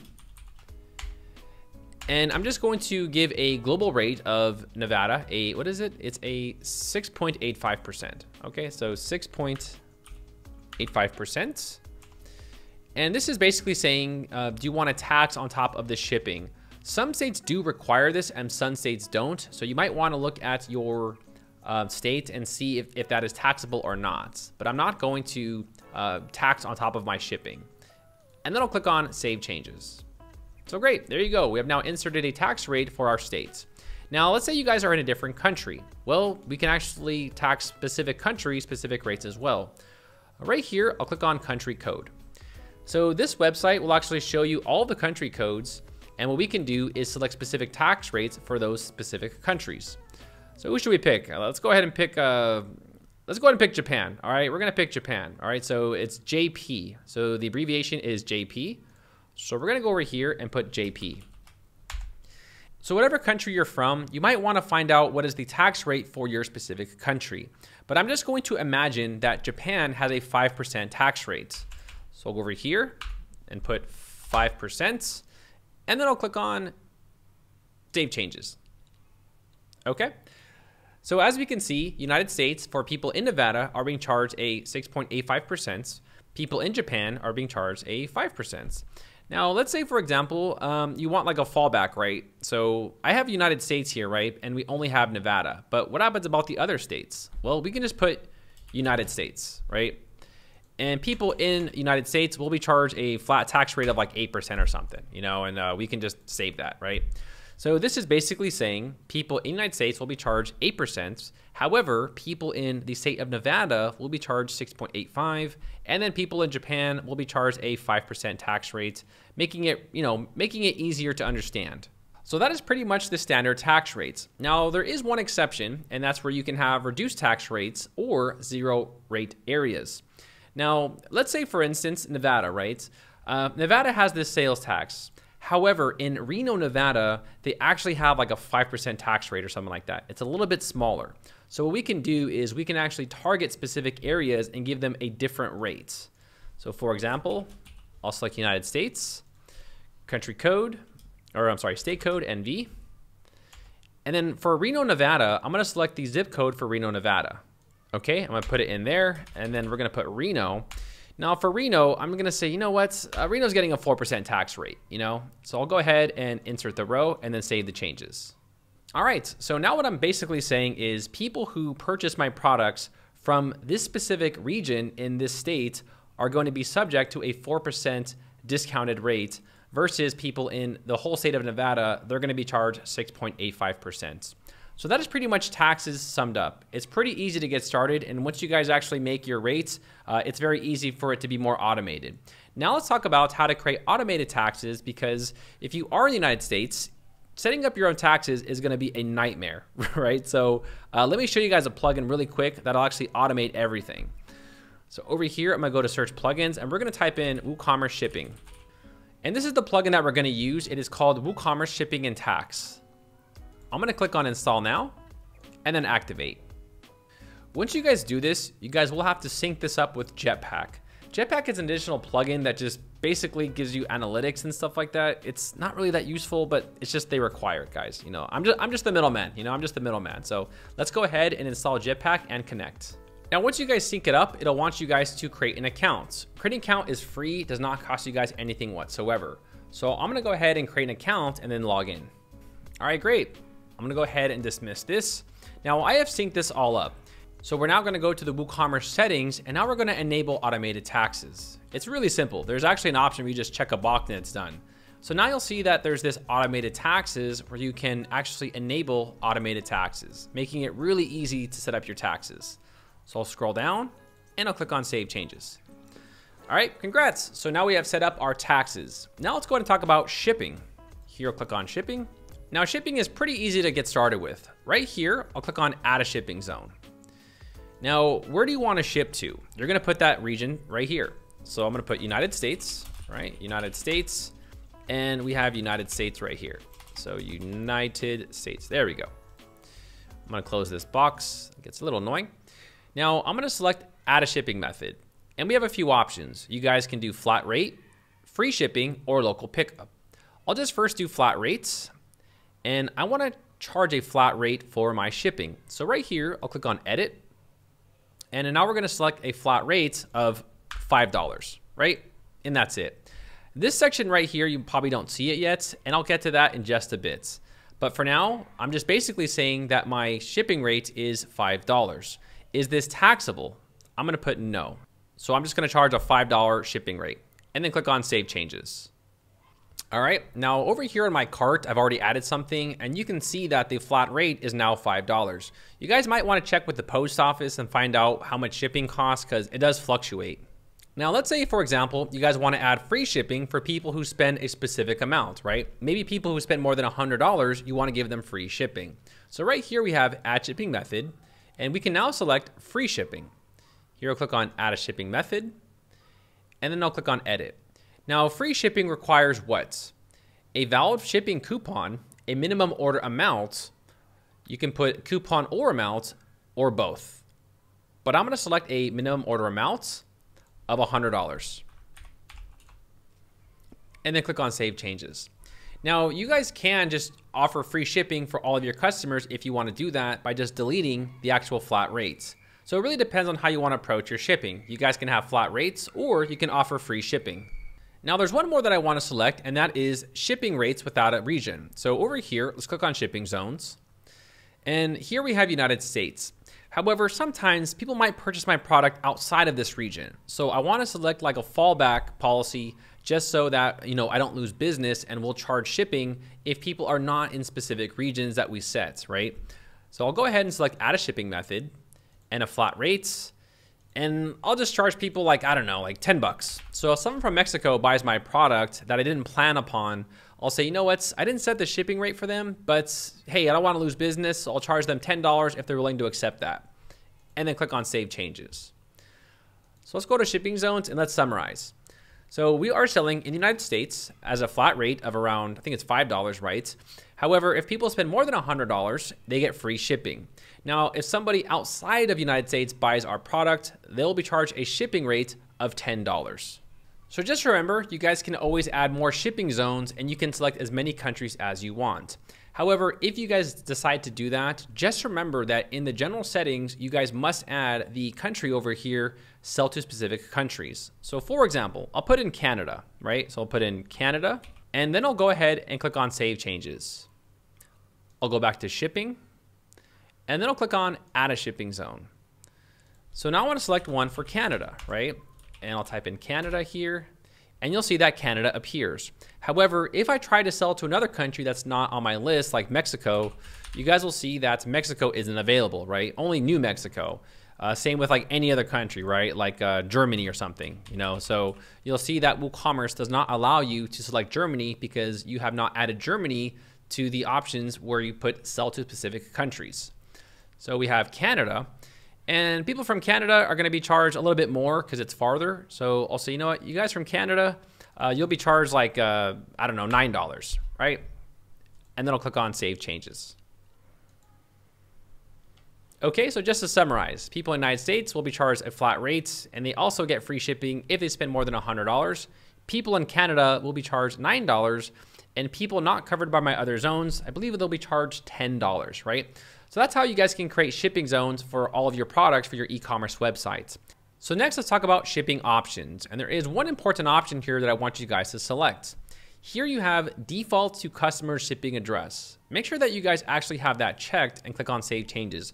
I'm not sure why WooCommerce has billing address set by default because billing address is the actual address of the credit card's holder address, but maybe they don't live there, right? People move all the time. So you want to select shipping address. Next, we have shipping classes. Now, shipping classes are actually pretty important, right? I'll go ahead and get rid of this and I'll start from scratch. So here I'll click on, I'll just click on Save Shipping Classes just to start fresh. And then I'll click on Add a Shipping Class. Now, a shipping class is something that you might want to charge extra shipping for specific products. For example, if you guys are selling refrigerators and then someone buys an iPhone on your website, you're going to have drastically different shipping costs. So that's why they created shipping classes. So over here, I'm going to put heavy, right? And for example, description for your reference, this is like fridges, or something really heavy on my e-commerce website, something abnormally more heavier, so it'll cost more for shipping. So I'll go ahead now and click on Save Shipping Classes. All right. Now let's go back to shipping zones. Click on the zone right here. I'll click on United States, and then I'll click on flat rates. Now, what I'm saying here is if we assign the heavy category to specific products, how much are we going to charge? Well, we're going to charge $50 because that's pretty heavy, and we need to charge a shipping rate of $50 for really heavy products, okay? So I'll go ahead and click on Save Changes.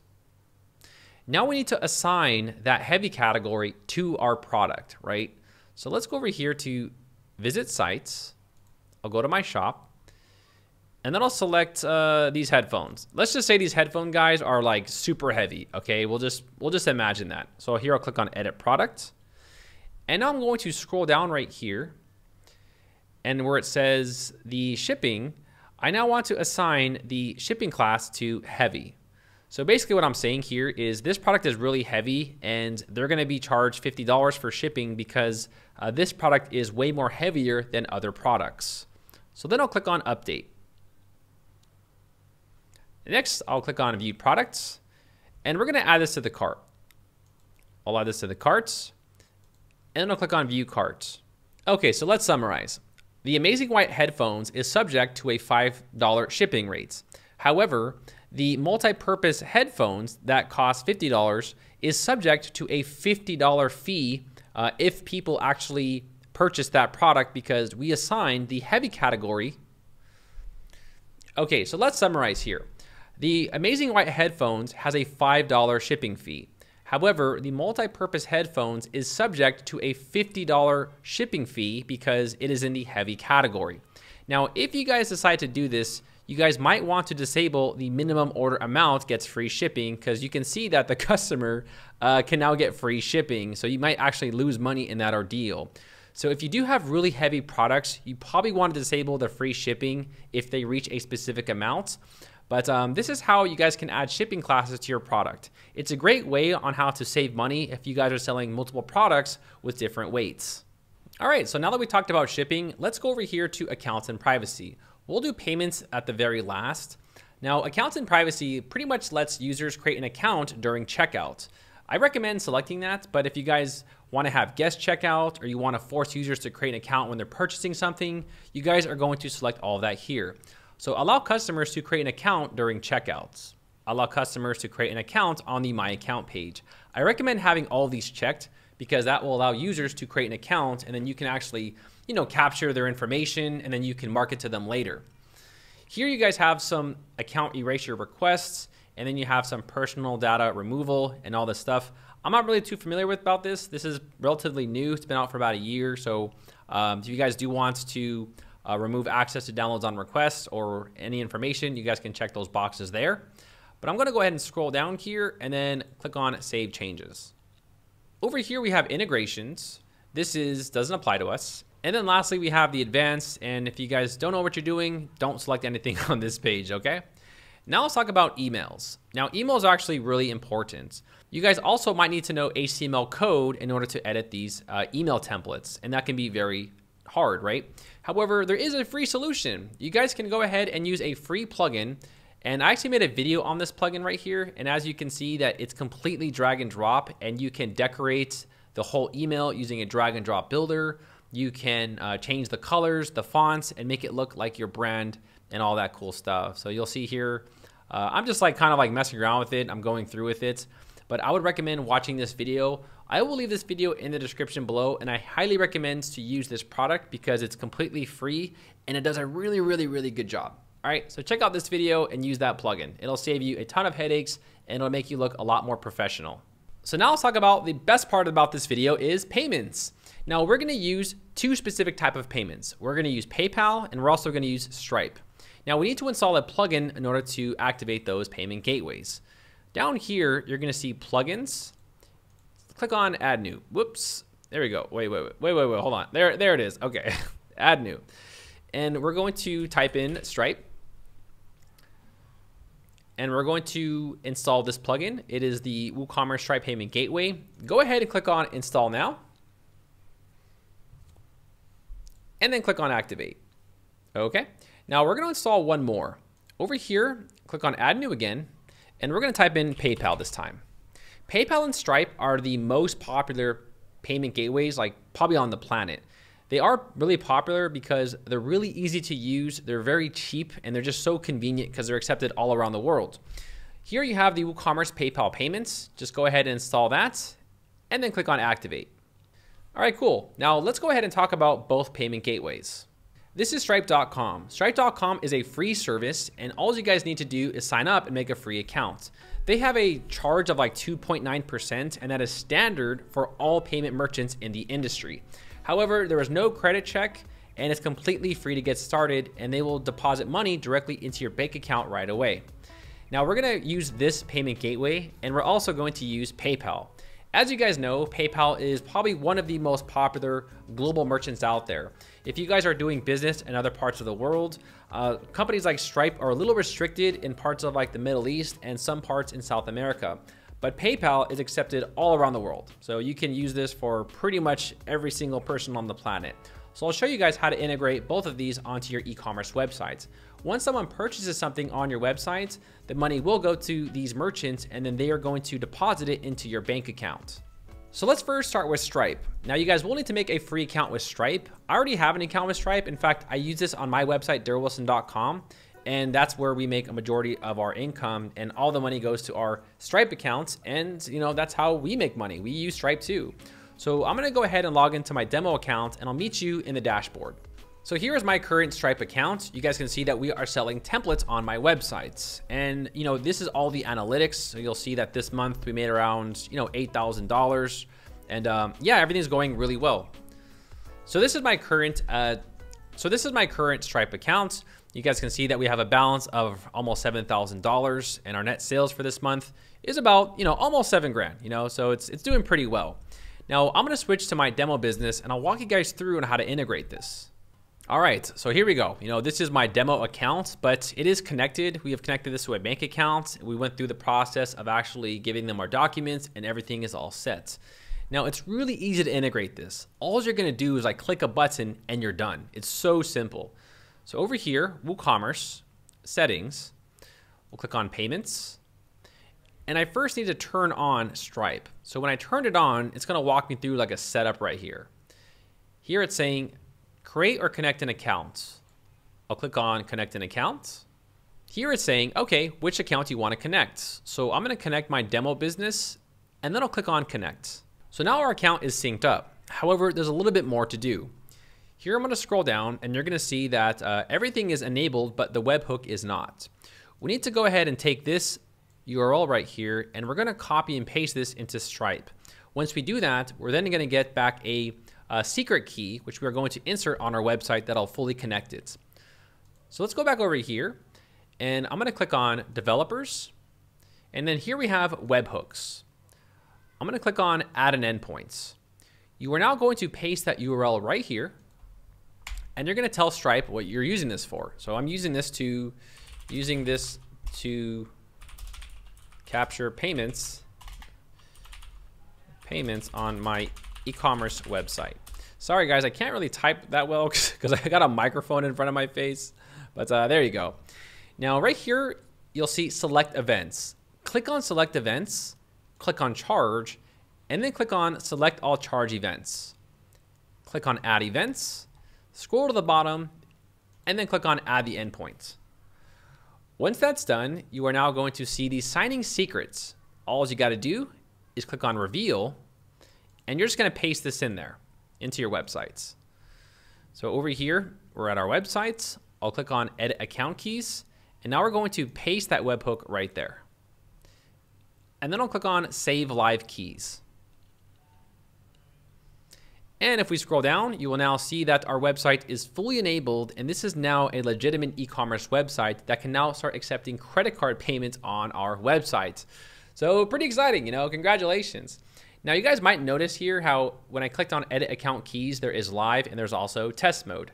If you guys do want to use test mode, all you got to do is go over here and click on test mode and go through the same exact process. So now basically I'm saying that this is all in test mode, and you would actually go over here, you would paste your API keys, your publishable key, your secret key, you would do the webhook, and you would do the same exact process.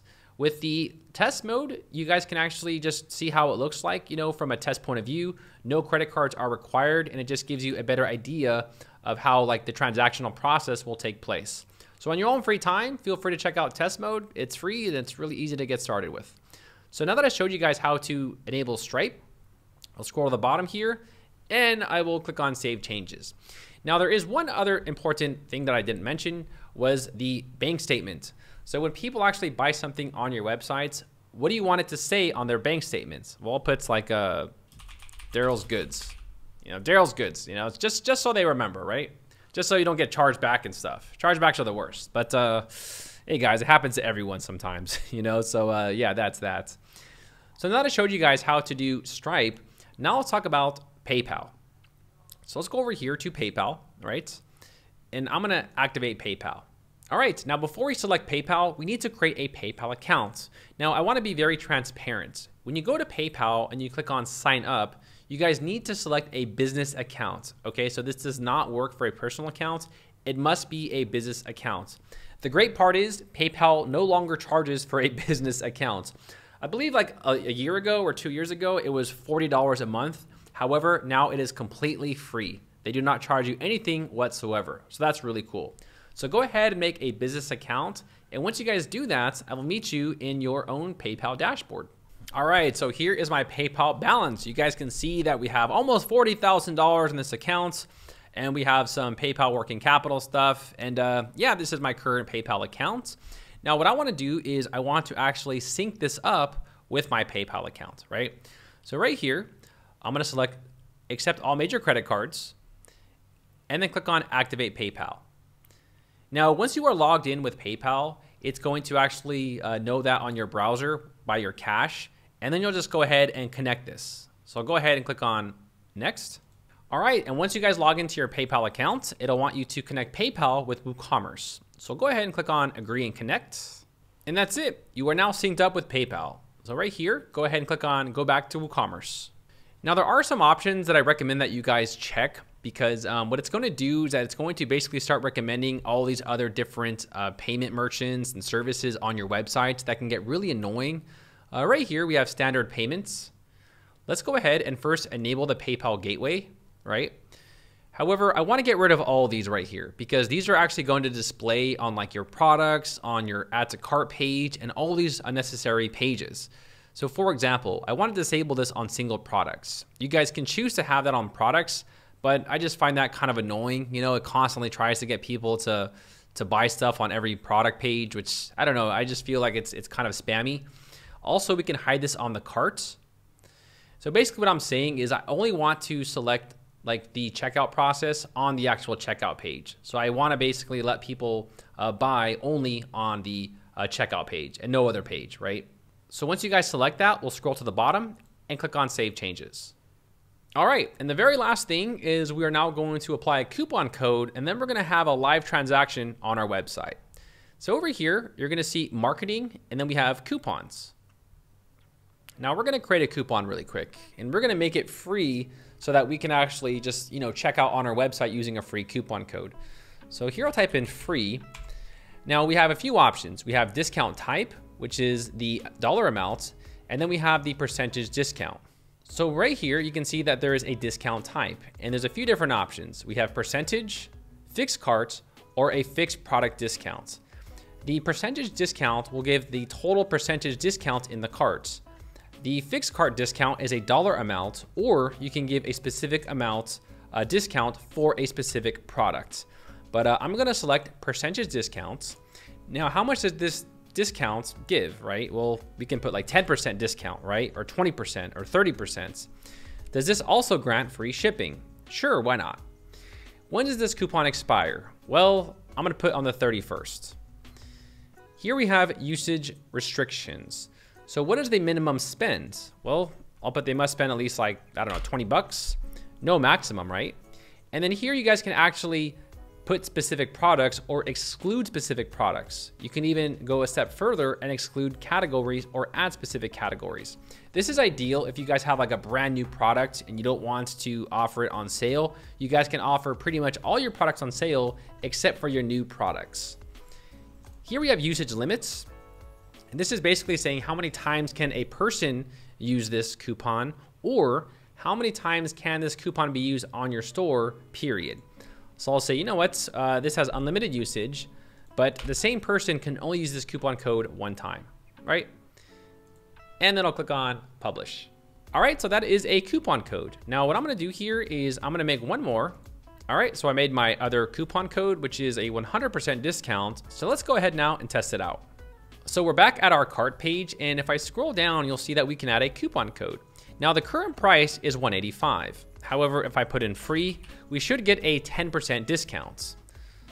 So it went from $185 to $172, and it took off $13 off of the original amount.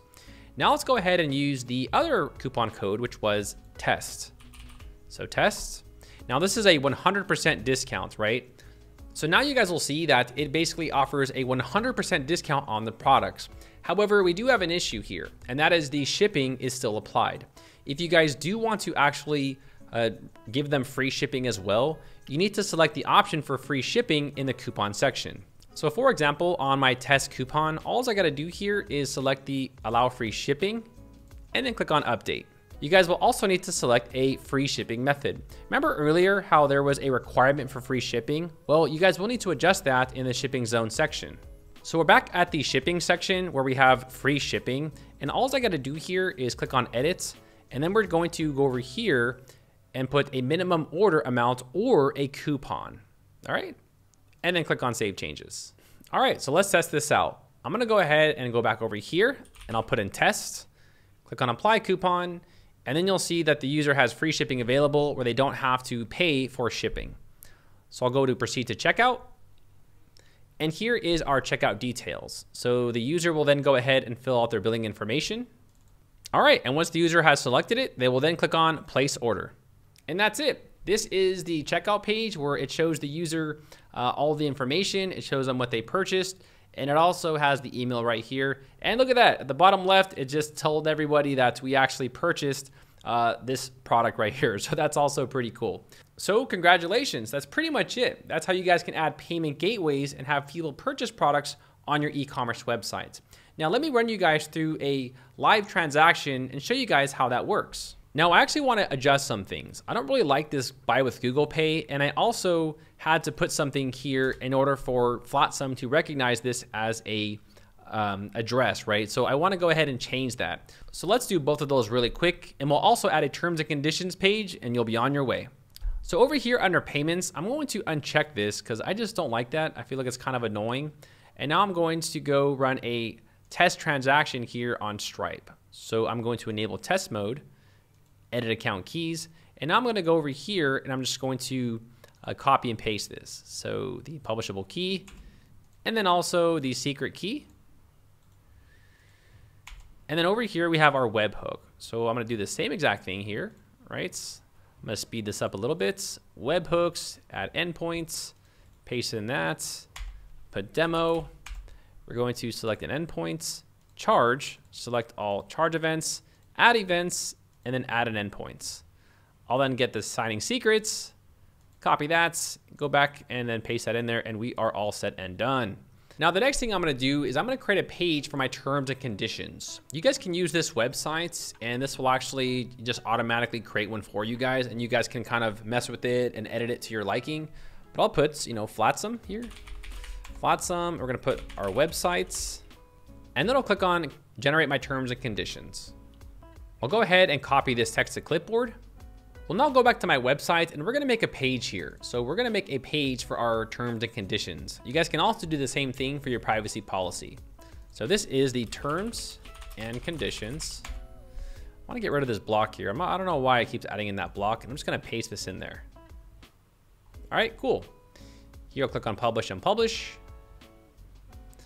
Now we're gonna go back to our theme right here, and we're going to go to the theme customizer, and we are now going to assign that that people have to check that. So here under WooCommerce, the checkout section. Now here I wanna make some things optional, right? So I'm gonna make all these optional just in case there's no problem when people are actually filling out their billing details. And then here for terms and conditions page, I'm just going to select the terms and conditions. So they will be forced to have a little checkbox once they actually purchase something on my website. You guys can do the same thing for the privacy policy as well by just making a new page and then selecting the privacy policy. I believe this website actually has a privacy policy generator as well. Right here, they actually have one where you guys can, like, you know, mess around with and edit. So I'll go ahead and leave this website in the description of this video so you guys can mess around with that. But going back to our website here, I'm just going to publish this, and let's run another transaction and have a, show you guys the whole process of how that works. So let's go back over here to our shopping cart. And here I'll just click on proceed to checkout, right? And here we have the credit card. So we're gonna enter our demo credit card, right? There we go, our secret credit card. We're gonna put in a date and then a CVC. Here I'm gonna click on save payment information for future account purchases. This will actually save the user's credit card onto your e-commerce websites. Also, you guys might notice here, they have to actually select I have read and agreed to the terms of service. Here we have the ship to different address. I'm going to uncheck that because I want them to ship to this address. And then I'll click on place order. Oh, I gotta get rid of that. And then click on place order. And congratulations, party people, we have now made a successful order. So that's how, again, you guys can have people purchase products on your websites. Now that you guys know how to do that, there is one more section that I want to showcase, and that is the order section. So whenever people purchase something right here, all your orders will display under the WooCommerce order section.